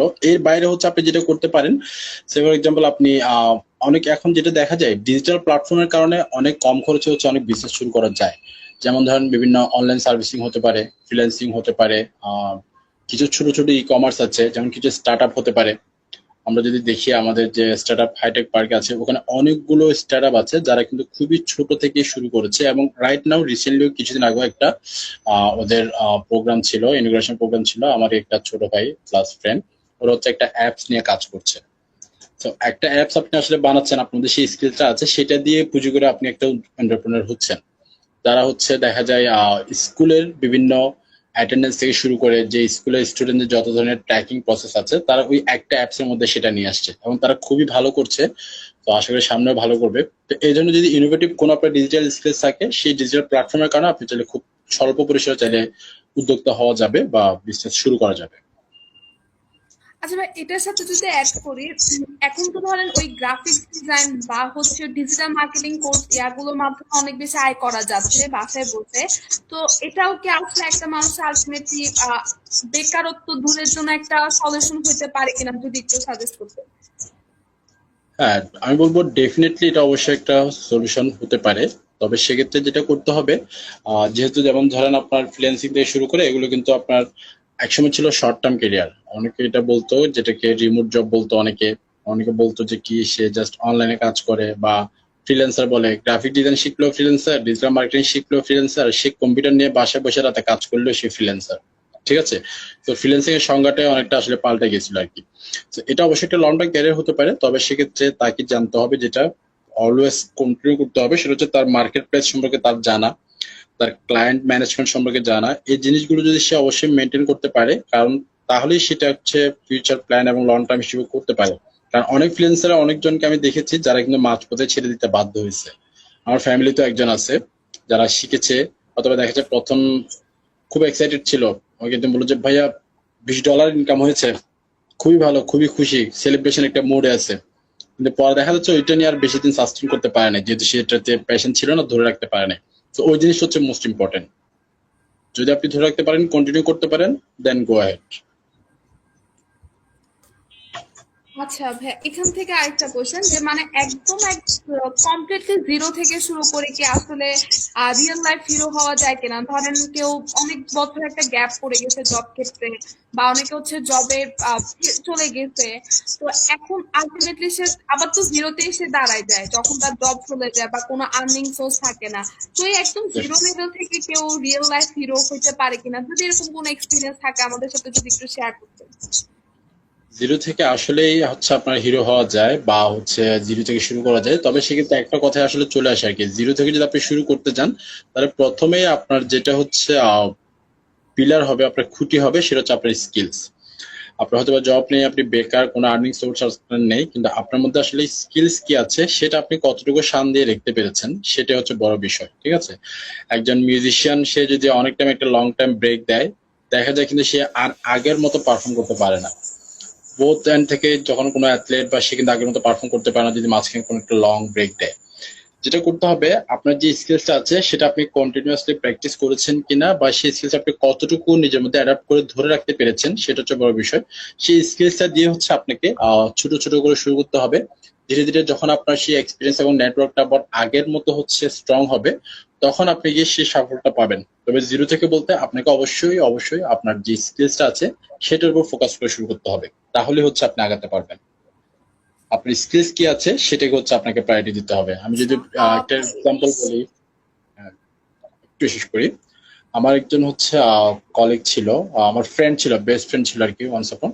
সে আমার সাথে এখানে জব করতো, মাঝপথে সে হচ্ছে বাইরে চলে যায়, প্রবাসী হয়ে যায়। ঠিক আছে? সে বাইরে গিয়ে প্রথম 2 মাস খুবই ভালো ছিল। তারপর বিদেশের অবস্থা তো আমরা সবাই জানি, কেউ সার্ভাইভ করতে পারে, কেউ করতে পারে না। তারপর সে আবার দেশে চলে আসে। সে যখন দেশে চলে আসে তখন সে কিন্তু একেবারে জিরো, তার জব মার্কেট সম্পর্কে কোনো আইডিয়া নেই, কিছুই নেই। অথচ একই সাথে কিন্তু আমরা দেখা যায় গ্রাজুয়েশন কমপ্লিট করেছি, পড়াশোনা শেষ করেছি, তো তার মধ্যে কোনো স্কিলস নেই। তো তখন সে আমাকে বলে যে বন্ধু আমার একটা জব দরকার, আমাকে ম্যানেজ করে দে। আমি বললাম যে ঠিক আছে, তোকে আমি অবশ্যই জব দিতে পারবো, কিন্তু তোকে জব দেওয়ার জন্য আগে আমাকে তোকে রেডি করতে হবে। তারপর হচ্ছে আমি তাকে যখন আমি ব্রেকে ছিলাম, তাকে আমি ক্যারিয়ার হাবে পাঠাই। তাকে ক্যারিয়ার হাবে পাঠাই হচ্ছে তাকে অ্যাটলিস্ট সেই ইন্টারভিউতে কি করবে, বা মেল কিভাবে করবে, অ্যাপ্লিকেশন কিভাবে করবে, এই জিনিসগুলো তার মধ্যে হচ্ছে আমি আগে স্কিলস গুলো পুট করে দিই। তারপর দেখা যায় সে আমাকে এখন আর জবের জন্য ফোনও দিতে হয় না, সে নিজে নিজে জব খোঁজে এবং নিজে নিজে সে জব পেয়ে গেছে। ঠিক আছে? সো স্কিলসটা ম্যাটার। আচ্ছা, আমরা তাহলে এটাই বলতে পারি যে হচ্ছে একদম রিয়েল লাইফ জিরো থেকে আসলে রিয়েল লাইফ হিরো হওয়া যায় যদি একজনের মধ্যে স্কিলস থাকে। তার যদি স্কিলস নাও থাকে, সে যদি স্কিলস গুলো ওইভাবে অর্জন গেইন করতে করতে পারে হবে। বা নিজের পার্সোনাল ব্র্যান্ডিংটা করতে পারে, অবশ্যই তার জব হবে। তো ভাই শুরু এখন থেকে তো শুরু করতে ধরেন হলে এ আপনাকে অবশ্যই একটা পার্টিকুলার হচ্ছে যে কোনো একটা দেখতে হবে যে আপনি আসলে কোনটা নিয়ে আগাতে চান। আচ্ছা, তো ভাই এখন তো ধরেন এআইটা অনেক বেশি ইজি হয়ে গেছে, মানে আমাদের ডেইলি লাইফের জন্য দেখা যাচ্ছে আমরা কোনো কোয়েশ্চেন দরকার হলে সেটা হচ্ছে এআই কে জিজ্ঞেস করতেছি, বা যে কোনো কিছুই দরকার হলে আমরা আসলে এআই কেই জিজ্ঞেস করতেছি।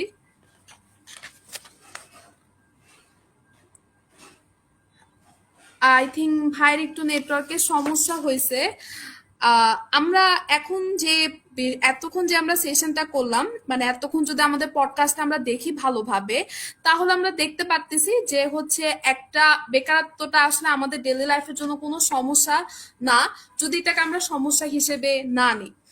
আমরা আমাদের ডেইলি লাইফে, আমরা যারা গ্রাজুয়েশন কমপ্লিট করছি বা আমাদের যে সমস্যাগুলো আছে, আমাদের যারা এখন গ্রাজুয়েশন শেষ করে বর্তমানে পড়ালেখা থেকে হচ্ছে বিভিন্নভাবে হচ্ছে সরকারি জবের প্রিপারেশন নিচ্ছি বা হচ্ছে কর্পোরেট জবের প্রিপারেশন নিচ্ছি, তারা, আমাদের কাছে মনে হয় যে আমরা আসলে বেকার, আমাদের কোনো আসলে সুযোগ নাই, আমরা আসলে জানি না কি কি স্কিলস দরকার। আলটিমেটলি আপনি যখন নিজেকে সেভাবে ওভারকাম করতে পারবেন, অবশ্যই আপনার জন্য জবের সুযোগ আছে, আপনি অবশ্যই জব পাবেন, আপনি নিজেকে সেভাবে প্রস্তুত করতে পারবেন। তো আমরা হচ্ছে কিছু অডিয়েন্সের কোয়েশ্চেন নিচ্ছি এ ফাঁকে, যেমন হচ্ছে একটু,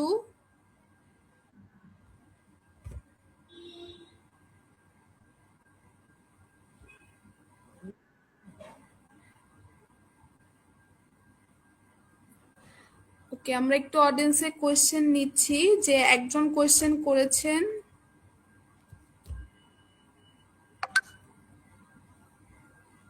ওকে, আমাদের একজন পার্টিসিপেন্ট কোশ্চেন করেছেন যে স্কিল না মাইন্ডসেট কোনটা আসলে আমাদের হচ্ছে ঠিক করার জরুরি। আমার যদি আমি আমার পার্সোনাল এক্সপিরিয়েন্স থেকেও বলি, স্কিল সেট থেকেও হচ্ছে আমার মাইন্ডসেটটা আগে রেডি করতে হবে, যে আমি আসলে নিজেকে কিভাবে রেডি করব, কিভাবে নিজের হচ্ছে আমার যে স্কিলস গুলো, মানে আমি কোন জবের জন্য আসলে বর্তমানে প্রিপারেশন নিব, এটাতে আগে আমাকে মাইন্ডসেট হইতে হবে যে হ্যাঁ, আমি আসলে এই জবের জন্য প্রিপারেশন নিব। এই মাইন্ডসেট থেকে হচ্ছে আপনি তখনই কি করতে পারবেন, আপনার ওই স্কিলস গুলোকে গেইন করতে পারবেন। আপনার যদি মাইন্ডসেট না থাকে, আপনি কখনো যখন স্কিলস গুলো আপনার মাইন্ডসেট না থাকলে আপনি স্কিলস গুলো সম্পর্কে আইডিয়া পাবেন না, যে হ্যাঁ আমার এই জবের জন্য আমি ইন্টারেস্টেড, এটা হচ্ছে আমাদের দরকার। তখন হচ্ছে আপনি কি করতে পারবেন, আপনি জবের জন্য অ্যাপ্লাই করতে পারবেন, যে হ্যাঁ আমি এই স্কিলস গুলো অনুযায়ী জবের জন্য অ্যাপ্লাই করতে পারবো। মাইন্ডসেটের মধ্যে আবার আসতেছে হচ্ছে আমাদের যেটা বলবো সেটা হচ্ছে আমরা কোন ধরনের জব পছন্দ করি। ওকে, আমাদের ইতিমধ্যে হচ্ছে আমাদের কিনোট স্পিকার চলে এসেছেন। ভাই হচ্ছে একটু নেটওয়ার্ক ইস্যুর জন্য হচ্ছে ডিসকানেক্ট হয়ে গেছে। ভাই যদি আবার একটু শুরু করতেন, যে আমরা আসলে কথা বলছিলাম স্কিলস না মাইন্ডসেট কোনটা আসলে আমাদের ঠিক করাটা আসলে জরুরি। ভাই আপনাকে শোনা যাচ্ছে না, একটুখানি মাইক্রোফোনটা একটু ঠিক করবেন।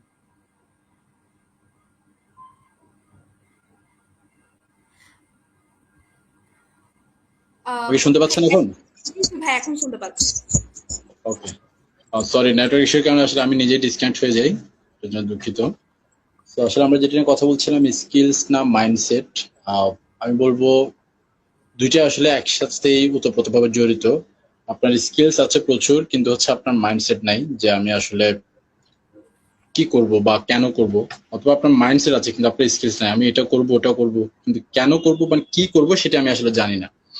তো আমি মনে করবো যে দুইটা থাকা জরুরি, দুইটা একসাথে মিলেই হচ্ছে আসলে আপনি আপনার কাঙ্ক্ষিত যে আমরা যে প্লেসমেন্ট বলি বা আমাদের ড্রিম জব বলি সেটাতে হচ্ছে আসলে আমরা পৌঁছাতে পারবো। ওকে, ভাই আরেকটা কোয়েশ্চেন করেছেন একজন, সেটা হচ্ছে একটু কোয়েশ্চেন নিচ্ছি আমরা আনসার। সেটা হচ্ছে বিডি জবস এর সিভি ম্যাচ কিভাবে বাড়াতে পারি। দুঃখিত আপা, একটু আরেকবার বলবেন। বিডি জবস এর সিভি ম্যাচ কিভাবে বাড়াতে পারি। ওকে, বিডি জবসের সিভি ম্যাচ বাড়ানোর জন্য আসলে কিছু টেকনিক আছে, কিছু প্র্যাকটিস আমাদেরকে অ্যাপ্লাই করতে হয়। সে ফর এক্সাম্পল, তখন আপনাকে যেটা করতে হবে, আপনার যে সিভি সম্পূর্ণভাবে যখন আপনি আপলোড করবেন বা আপডেট করবেন।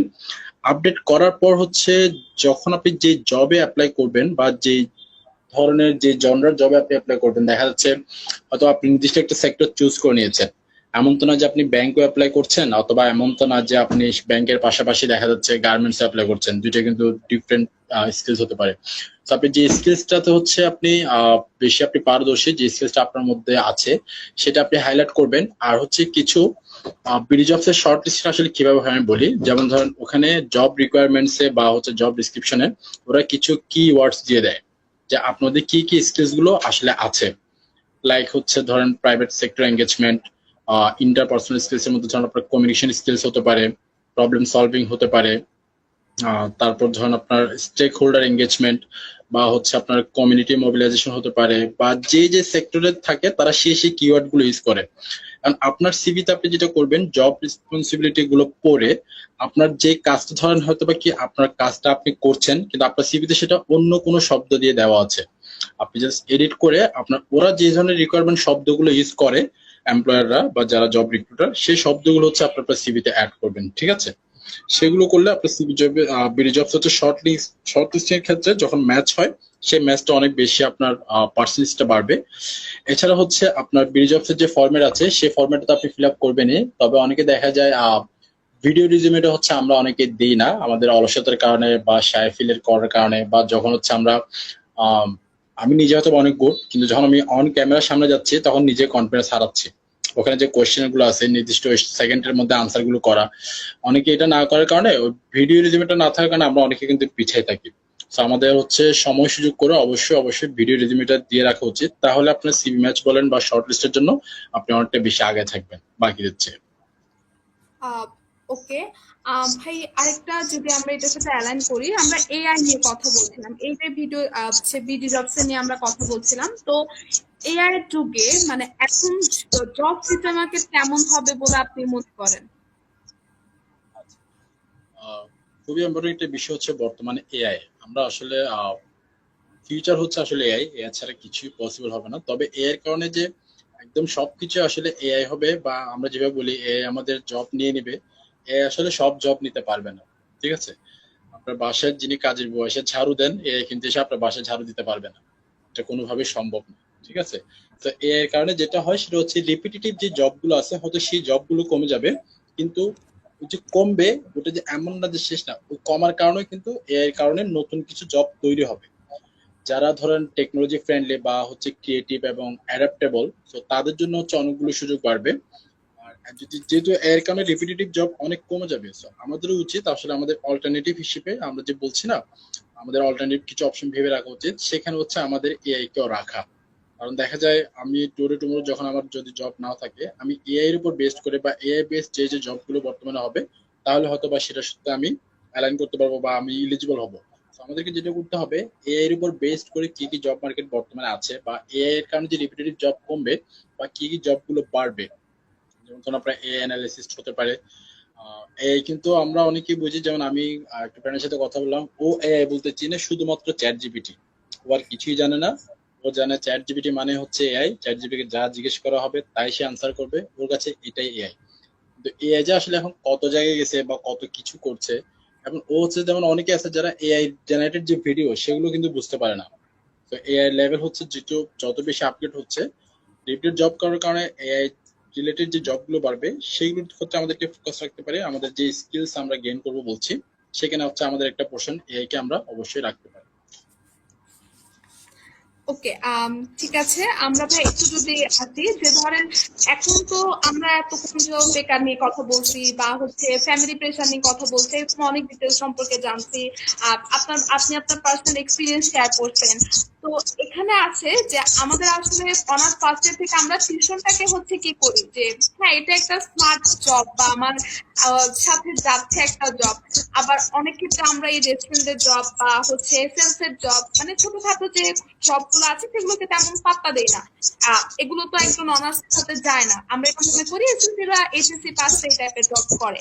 তো এখন যারা জব করে নাই তারা মানে বা হচ্ছে যাদের গ্রাজুয়েশন কমপ্লিট জব পাচ্ছে না, তারা কিরকম ছোটখাটো কাজ করা উচিত, নাকি কোনো একটা বড় সুযোগ আসবে যে কখন আমাকে একটা মাল্টিন্যাশনাল কোম্পানি বা কোনো একটা অর্গানাইজেশন থেকে ইন্টারভিউর জন্য ডাকবে, আমি তখন যাব? এখন এইসব ছোটখাটো জব আমার জন্য না, 30 ঘন্টাই ঠিক আছে। তো আপনার কাছে কি মনে হয় আসলে এটাকে? আমার কাছে যেটা মনে হয় সেটার আগে আসলে আমি আমার আম্মুর একটা কথা বলতে চাই। আমার আম্মু ছোটবেলায় একটা কথা বলতো, আই হোপ যে এটা সবার ফ্যামিলি থেকে শোনা, যে কখনোই আসলে এক লাফে গাছের ডালে ওঠা যায় না, এটা কখনোই সম্ভব না। তো আপনাকে অবশ্যই আগে নিচের ডালটা থেকে উঠতে হবে। যারা মনে করে যে না আমি গ্রাজুয়েশন করছি একবারে একটা বড় জব পেয়ে যাব, যেমন ধরেন প্রাইভেট ইউনিভার্সিটিতে যারা হচ্ছে ধরেন খুবই রেয়ারেস্ট যে সাবজেক্ট গুলো নিয়ে পড়ছে, যেমন যারা আর্কিওলজি নিয়ে পড়ছে বা ফার্মাসিস্ট নিয়ে পড়ছে, তাদের হয়তো বা একটা গোল থাকে যে আমি এই ডিগ্রি নিয়ে বের হচ্ছি, এই ভার্সিটি থেকে বের হচ্ছি, আমার থিসিস পেপার এটা। তো যার কারণে দেখা যাচ্ছে আমি এটা কমপ্লিট করে বের হওয়ার পরে আমার জবও ফিক্সড, হয়তোবা সেটা ঠিক আছে। কিন্তু আইদার যারা ধরেন জেনারেল স্কিলস নিয়ে বেরোচ্ছে বা গ্রাজুয়েশন করছে, তারা শেষ করেই যে একটা বড় মাল্টিন্যাশনাল কোম্পানিতে আমি চাকরি পেয়ে যাব, এটা আসলে সম্পূর্ণ ভুল ধারণা, ভ্রান্ত ধারণা। আমার যেটা বলবো, ওই যে বললাম, একজন প্রশ্ন করেছেন যে ফ্রেশারদের আসলে আহ, কেন চাকরি হয় না, যে ফ্রেশারদেরকে আসলে কিভাবে করা উচিত, তার যে রিলেভেন্ট স্কিল আমি ম্যাচ করার কথা বললাম। তো এটার জন্য হচ্ছে বেসিক্যালি আপনার ছোটখাটো জব থেকে অবশ্যই শুরু করা উচিত। ঠিক আছে, এখানে আসলে শাই ফিল করে কিছু নাই। যারা শাই ফিল করে, যারা বেশি এই জিনিসগুলোকে কথা বলে, দেখবেন তারাই কিন্তু ফেসবুকে বড় বড় পোস্ট করছে যে কোনো কাজই ছোট না। ঠিক আছে, এই ধরনের মিমস বা এই ধরনের রিলস শেয়ার করছে, কিন্তু দেখা যাবে সে নিজে কিন্তু কোনো ছোট কাজে জড়িত হতে যাচ্ছে না। লোকে কি বলবে, আত্মীয় স্বজন কি বলবে। তো আমি বলবো অবশ্যই কোনো ছোট কাজ যদি আপনি পান, সেটা হচ্ছে কোনো পার্ট টাইম জব হোক, যেখানে আপনার এক্সপিরিয়েন্স গ্যাদার হবে, আপনার কমিউনিকেশন স্কিলস বাড়বে, নেটওয়ার্কিং বাড়বে, আপনি জব মার্কেটে আপনি আরো নিজেকে ফিট করতে পারবেন, এরকম কোনো কাজ যদি আপনি পান, অবশ্যই আমি বলবো এটা বেকার থাকা অবস্থায় বা honours first year second year থাকা অবস্থায় আপনার শুরু করা উচিত, যদি আপনার সেই পরিমাণ সময় এবং সুযোগ থাকে। তাহলে আমি অবশ্যই বলবো, যেমন আমরা সবাই বলি যে আমরা টিউশনি করছি, টিউশনিটা আসলে আমি বলবো তাদের প্রিপারেশন যারা বেশি করে সরকারি চাকরির জন্য প্রিপারেশন নিচ্ছে, তাদের জন্য টিউশন হচ্ছে একটা বেস্ট প্রিপারেশন ফেজ। মান্থলি একটা রেমুনারেশন আসবে এবং সে টিউশনি করলে হচ্ছে আপনার সাম্প্রতিক সব বিষয় সম্পর্কে এবং তার মেধাগুলো, ম্যাথমেটিক্যাল বলেন ইংলিশ বলেন সবকিছু তার হচ্ছে আহ একটা সে চর্চায় থাকবে। আইদার হচ্ছে টিউশনি করে টিউশনি কোনো ক্যারিয়ার না। আমি নিজেও একসময় 10-12টা করে টিউশন করতাম ইন্টার লাইফে, অনার্স এর আগের কথা বলছি। ঠিক আছে, ওই টিউশনি করে দেখা যাচ্ছে ওই সময়টুকুতে ওভাবে চলা যায়, কিন্তু আপনি আলটিমেট একটা কর্পোরেট জবের ক্ষেত্রে আপনাকে অবশ্যই টিউশনি ছেড়ে কোনো একটা ছোটখাটো জব করতে হবে। ওই যে বললাম, আমি বাড়িতে যখন ছিলাম তখন আমি টিউশনি করে দেখা যাচ্ছে 7-8টা টিউশনি করতাম, মাসে আমি 12 থেকে 13 হাজার টাকা ইনকাম করতে পারতাম, তখন আমি ইন্টার কমপ্লিট করলাম মাত্র। কিন্তু ওইটা ছেড়ে যখন আমি শহরমুখী হলাম, আমি প্রথম ক্যাপসি রেস্টুরেন্ট আসলাম, তখন কিন্তু আমার বেতন হয়ে গেছে 5,500 টাকা। আমি বাড়িতে টিউশনি করে পাইতাম 7-8 হাজার টাকা। আমি যদি এখনো কন্টিনিউস টিউশনি করতাম, দেখা দিচ্ছে ওই 7-8 হাজার টাকা হয়তো বা কি হতো আমার 20 থেকে 25 হাজার হতো, যদি আমি ওই পরিমাণে ওই মানে টিউশনি করি। কিন্তু আমি যখন জব করতে যাব, তখন কিন্তু আমার স্কিলস গুলো, তখন কিন্তু আমার কোনো স্কিল ডেভেলপ হতো না। তো ওইরকম স্কিলস ডেভেলপ করার জন্য হলেও আপনার ছোট করে যে কোনো জবে জয়েন করা উচিত, শুরু করা উচিত এখন থেকে।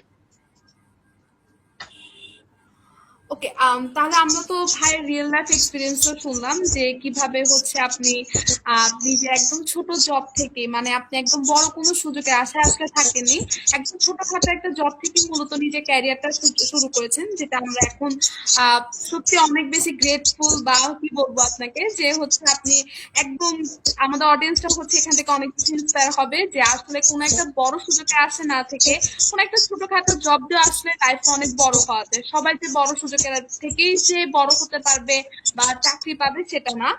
আহ এখন আসলে ভাই একটু যদি আসে কিছু রিয়েলিস্টিক সাজেশন নিয়ে, যে আমাদের মানে বেকার থাকা অবস্থায় যখন আমাদের আসলে পড়াশোনা শেষ হয়, আমরা আসলে দেখা যায় কি যে বসে থাকি, যে আমাদের কোন একটা চাকরি আমার হাতের মুঠে এসে চলে আসবে, এরকম টাইপের একটা চিন্তা ভাবনা, বা আমরা সিভি, এখন মনে হয়েছে যে ফ্যামিলির টন শুনছি যে তোমার চাকরি নাই, আমরা তখন একটু সিভি বিডি জবসে ঢুকি, লিঙ্কডিং এ ঢুকি, বা কোন একটা সার্কুলার দেখি, বা ফ্রেন্ডরা সাকসেস হয়েছে তখন যে আমরা একটু সার্কুলার দেখি যে হ্যাঁ আমার এখন একটু জবের প্রতি হয়েছে। তো আপনার কি মনে হয় এই যে আমরা যারা গ্রাজুয়েশন শেষ করছে, যারা এখন মানে ফ্রি টাইম আছে যাদের গ্রাজুয়েশন শেষের পর, তো ওই ক্ষেত্রে একটা মানে স্টুডেন্ট বা আমরা যদি বলি যে একটা তরুণ কি কি আসলে ভুলগুলো করে বা কি কি মিস্টেক আসলে তার ক্যারিয়ার ইম্প্যাক্টটা ফেলে, যদি একটু শেয়ার করতেন। লাস্টের লাইনটা একটু একবার বলুন, জাস্ট আমি ক্যাচ করতে পারিনি সাউন্ডের জন্য। সেটা বলেছি যে এই যে তারা ফ্রি টাইম গুলো যে পার করছে, এক্ষেত্রে যে তারা কি কি ভুলগুলো আসলে মেজর করছে এখন তারা জবের প্রিপারেশন না নিয়ে, বা এই রিলেটেড কোনো যদি সাজেশন একটু হ্যাঁ, হ্যাঁ, সাজেশন এটা আসলে করতেন। খুবই খুবই একটা গুরুত্বপূর্ণ একটা পয়েন্ট। আসলে যারা বেকার আছে বা জবের প্রিপারেশন না নিয়ে ফ্রি টাইমটা আমরা আসলে পার করছি, ফ্রি টাইমটা আসলে আমরা কিভাবে পার করছি। ফর এক্সাম্পল, আমরা ফ্রি টাইমটা পার করে আসলে সেটা হচ্ছে আমরা ট্রেন্ড থেকে, যেটা সত্যি কথা, আমাদের বর্তমানে যে ট্রেন্ড, আমরা সেই ট্রেন্ডটা হয়তো বা পার করছি, কিন্তু আমরা বুঝতে পারি যে সামনের জব মার্কেটের কিরকম অবস্থা হবে বা বর্তমানে কি জব অবস্থা হবে। শুধুমাত্র এখন না, আজকে থেকে 5 থেকে 7 বছর আগেও যখনই কাউকে বলতে শুনতাম যে চাকরির অবস্থা ভালো না, বিদেশ চলে যাও, বাংলাদেশে চাকরি করে কিছু হবে না, ঠিক আছে, বাংলাদেশে চাকরি করে হয়তো বিদেশে গেলে যে পরিমাণ কাঁচা টাকা হাতে আসবে, হয়তো সে কাঁচা টাকাটা হাতে আসবে না, কিন্তু আপনার টাকা হাতে আসবে, ঠিক আছে। বাট যারা ফ্রি টাইমটা পার করছে, তারা আসলে ফ্রি টাইমে যে ভুলটা প্রথমত করে সেটা হচ্ছে, আমি বলবো, সোশ্যাল মিডিয়াতে হচ্ছে আমরা বেশি ডুবে যাওয়া। সোশ্যাল মিডিয়া ছাড়া আমি বাকি, ধরেন আপনি যদি বন্ধুদের সাথে আড্ডাও দেন, আমি বলবো ওখানেও একটা পজিটিভ দিক আছে, যদি আপনার সেই আড্ডাটা অবশ্যই পজিটিভ আড্ডা হয়, ঠিক আছে। আপনি দেখা যাচ্ছে আপনি বন্ধুর সাথে আড্ডা দিতে যাচ্ছেন, আপনার বন্ধু হচ্ছে ওখানে 5 জন, আপনি হয়তো একজন জব করছেন না, কিন্তু ওখানে 3 জন জব করে। এখন ওই 3 জন জব যারা করে, তাদের দেখবেন ওই আড্ডার মধ্যে ওরা তিনজনের ওয়ার্ক লাইফ সম্পর্কে অনেক কিছু ওখানে শেয়ার করছে, 3 জনের ওয়ার্ক লাইফ সম্পর্কে বলছে, আপনি নিজে ওখান থেকে শুনছেন। আপনি হয়তো জব করছেন না, কিন্তু ওদের গুলোতে আপনি ইন্টারেস্ট পাচ্ছেন যে আসলে কি হয়, তোদের অফিসে কি হয়েছে বা এখানে কি হলো। তো হুট করে দেখা গেলো যখন আপনি চাকরি যদি খুঁজেন বা ওদের কাউকে আপনি বলেন, তখন সে বলবে যে ঠিক আছে, আমি দেখছি আমার অফিসে কোনো পজিশন সার্কুলার আছে কিনা, ইয়া করা যায় কিনা। এরকম পজিটিভ আড্ডা বা কানেক্টিভিটি যদি আপনি থাকে, আপনি সেটাতে ফ্রি টাইমটা ইউজ করতে পারেন। শুধুমাত্র যেখানে আপনার হচ্ছে কোনো স্কিলস নাই, কিছু নেই, আপনি যে কোনো স্কিলস এর পিছনে না ছুটেন বা কোনো স্কিলস গেইন না করেন, তাহলে ফ্রি টাইমটা তো একদম নষ্টই হবে। ফ্রি টাইমে অবশ্যই অবশ্যই আপনার স্কিলস যেগুলো বলছেন, আপনি নিজেকে ফ্রেশার দাবি না করার জন্য আপনি এই ফ্রি টাইমটা হচ্ছে সবচেয়ে বেস্ট টাইম। আপনি কোনো একটা স্কিলস গেইন করবেন নিজের মধ্যে, আর অবশ্যই কানেক্টিভিটি এবং নেটওয়ার্কিংটা বাড়াবেন যে কোনো ওয়েতে, যতগুলো আপনি প্রপারলি ইউজ করতে পারেন। ওকে, ভাই আরেকটা যদি এখন আসি, মানে হচ্ছে এখন কিছু সাজেশনের দিকে যদি আসি, যে ধরেন কোনো স্টুডেন্ট হচ্ছে কোনো স্কিলস হচ্ছে ডেভেলপ করতে চাচ্ছে, যে তার ক্যারিয়ার গ্রোথের জন্য। দেখা যায় অনেকের এগুলো সম্পর্কে আইডিয়া থাকে না, তো আপনার আর যদি সাজেশন থাকে তার কি ধরনের স্কিলস গুলো এখন ডেভেলপ করা উচিত, বা ধর আজকে থেকে সে শুরু করতে চাচ্ছে, তার 3 স্টেপ কি হওয়া উচিত ফার্স্টলি? আচ্ছা, ফার্স্ট অফ অল হচ্ছে, যারা আজকে থেকে শুরু করতে চায় তাদের স্কিলস এর জন্য যে জিনিসগুলো, আমি প্রথম যে স্কিলসটা বলবো সেটা হচ্ছে আপনাকে অবশ্যই অ্যাডাপ্টেবল হতে হবে যে কোনো কিছুর সাথে, ঠিক আছে। তো এই অ্যাডাপ্টেবল যে স্কিলসটা যদি আপনার না থাকে, তাহলে আপনি যে কোনো জায়গায় গিয়ে হচ্ছে আপনি সার্ভাইভ করতে পারবেন না, ফার্স্ট অফ অল। আর সেকেন্ড অফ অল হচ্ছে, আপনার কিছু ইন্টারপার্সোনাল স্কিলস আপনার লাগবে। যেমন ধরেন, আপনি আসলে কিভাবে কথা বলছেন, আপনি কার সাথে কি ধরনের কমিউনিকেশন করছেন। আমি যখন বন্ধুদের সাথে যাই, তখন আমার এক রকমের কমিউনিকেশন হয়। আমি যখন ফ্যামিলিতে যাই, ফ্যামিলিতে গিয়ে হচ্ছে আপনার আমার এক ধরনের কমিউনিকেশন হয়। যখন আমি মসজিদে নামাজ পড়তে যাচ্ছি, হুজুরের সাথে আমার এক ধরনের কমিউনিকেশন হয়। কোথায় কিভাবে কথা বলতে হবে, সে পাবলিক স্পিকিং স্কিলটা আপনার মধ্যে থাকা দরকার। আর আমি যদি এমনি জাস্ট বইয়ের ভাষায় বলি, মোস্ট যেটা সেটা হচ্ছে, ধরেন আপনার কমিউনিকেশন স্কিলস অবশ্যই থাকতে হবে, ডিজিটাল স্কিলস অবশ্যই মাস্ট, যেমন ধরেন আপনার Excel, digital marketing, Word, PowerPoint, etcetera, এগুলা। এবং হচ্ছে প্রবলেম সলভিং স্কিলস আপনার থাকতে হবে। আমি বলছি না আমার সাবজেক্ট এটা, কিন্তু আমি কাজ করছি অন্য একটা সেক্টরে, তো সেই সেক্টরে আসলে যে ধরনের প্রবলেম গুলো ক্রিয়েট হয়, সেই প্রবলেম গুলো আমি আসলে সলভ করতে পারছি কিনা, এটাই কিন্তু মূলত একটা জব রেসপন্সিবিলিটি বা কাজ। আমি যদি বলি জবে, ওগুলো সবগুলো কিন্তু একটা কাইন্ড অফ সমস্যা দিয়ে যদি আমি দেখি, ওই কাজটা ডান করাই হচ্ছে আমার কাছে একটা সলভ বা সমাধান। আর মোস্টলি যেটা সেটা হচ্ছে অবশ্যই পাশাপাশি আপনার ইংলিশ স্কিলসটা ডেভেলপ করতে হবে, ঠিক আছে। এমন না যে আপনাকে আইএলটিএস করতে হবে, আপনি আইএলটিএস করার দরকার নাই। আপনি ইংলিশটা মোটামুটি ডেভেলপ করেন, আপনি ইংলিশ মুভি দেখেন সাবটাইটেল দিয়ে, বা হচ্ছে আপনি ইংলিশ কন্টেন্ট দেখেন। আপনার মিনিমাম যে হচ্ছে কমিউনিকেশনের জন্য ইংলিশ স্কিলস দরকার, সেটা আপনাকে অবশ্যই লাগবে। কারণ বর্তমান মার্কেটে দেখা যাচ্ছে আপনি অনেকগুলো ইন্টারভিউ আপনাকে ইংলিশে ফেস করতে হবে, অথবা আপনি ইংলিশে বলতে হচ্ছে না, কিন্তু দেখা যাচ্ছে ইন্টারভিউ আপনাকে ইংলিশে কোশ্চেন করছে, আপনি যদি সে কি কোশ্চেনগুলো এটা বুঝতেই না পারেন, তাহলে আপনি আনসারই বা করবেন কিভাবে বাংলায়? তো এটা হচ্ছে মোস্ট ইম্পর্টেন্ট স্কিল, যেগুলো বর্তমান থেকে এখন থেকে আমি মনে করি সবার শুরু করা উচিত, যারা বর্তমানে স্কিলস হচ্ছে রিকোয়ার্ড বা স্কিল স্কিল দেখতে চাচ্ছে আর কি নিজের মধ্যে। আচ্ছা ভাই, আমরা আসলে একদম আমাদের পডকাস্ট একদম শেষের দিকে চলে এসেছি।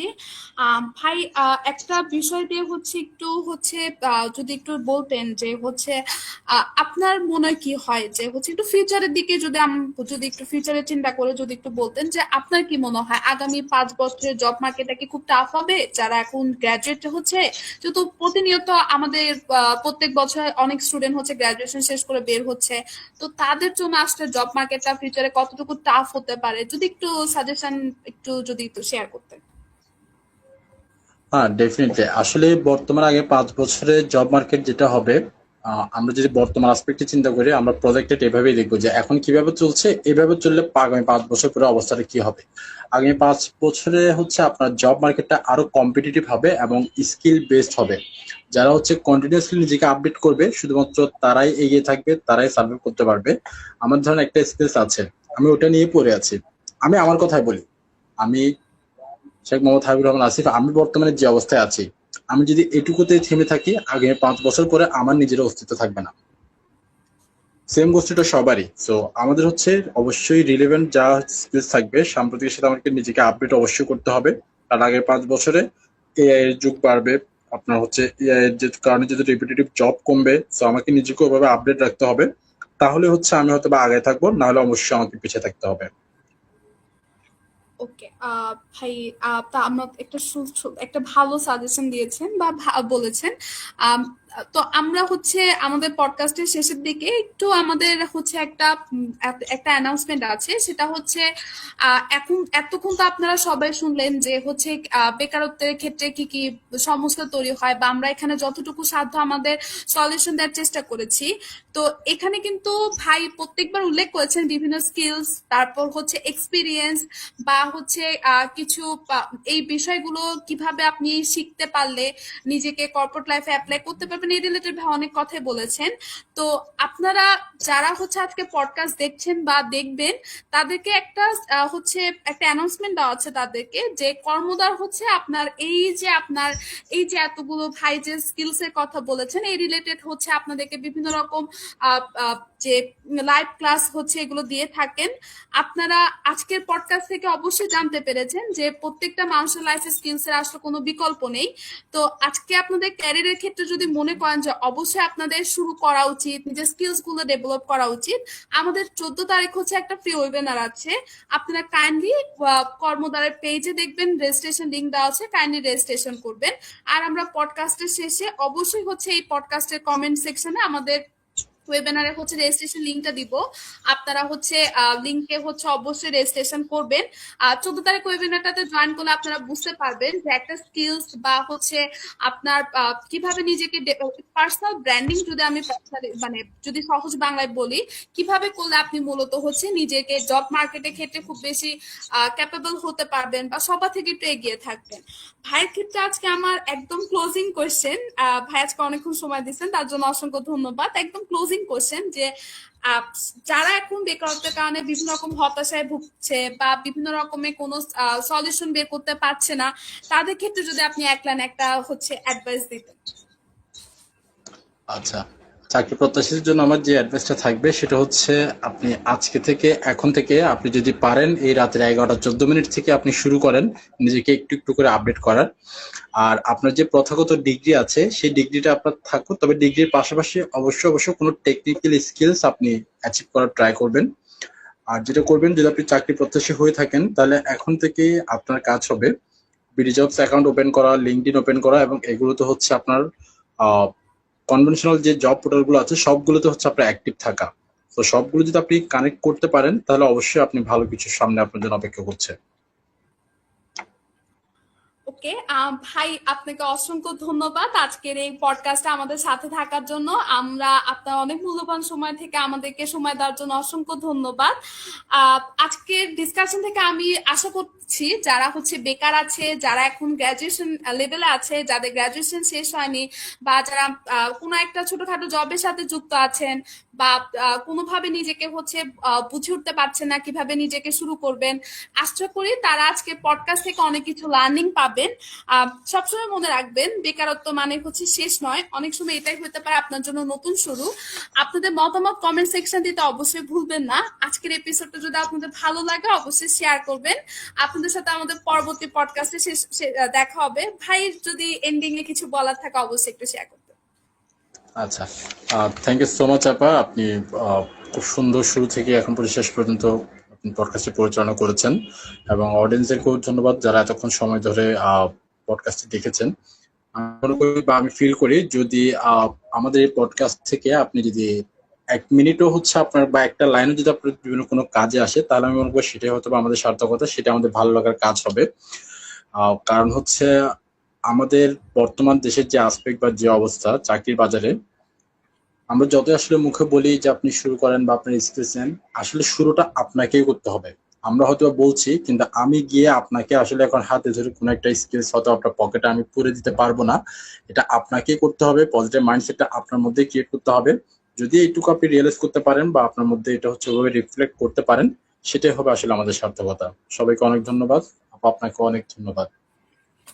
ঠিক আছে, আজকে পডকাস্ট আমরা এখানের মতো শেষ করছি। সবাইকে শুভরাত্রি। ধন্যবাদ ভাইকে।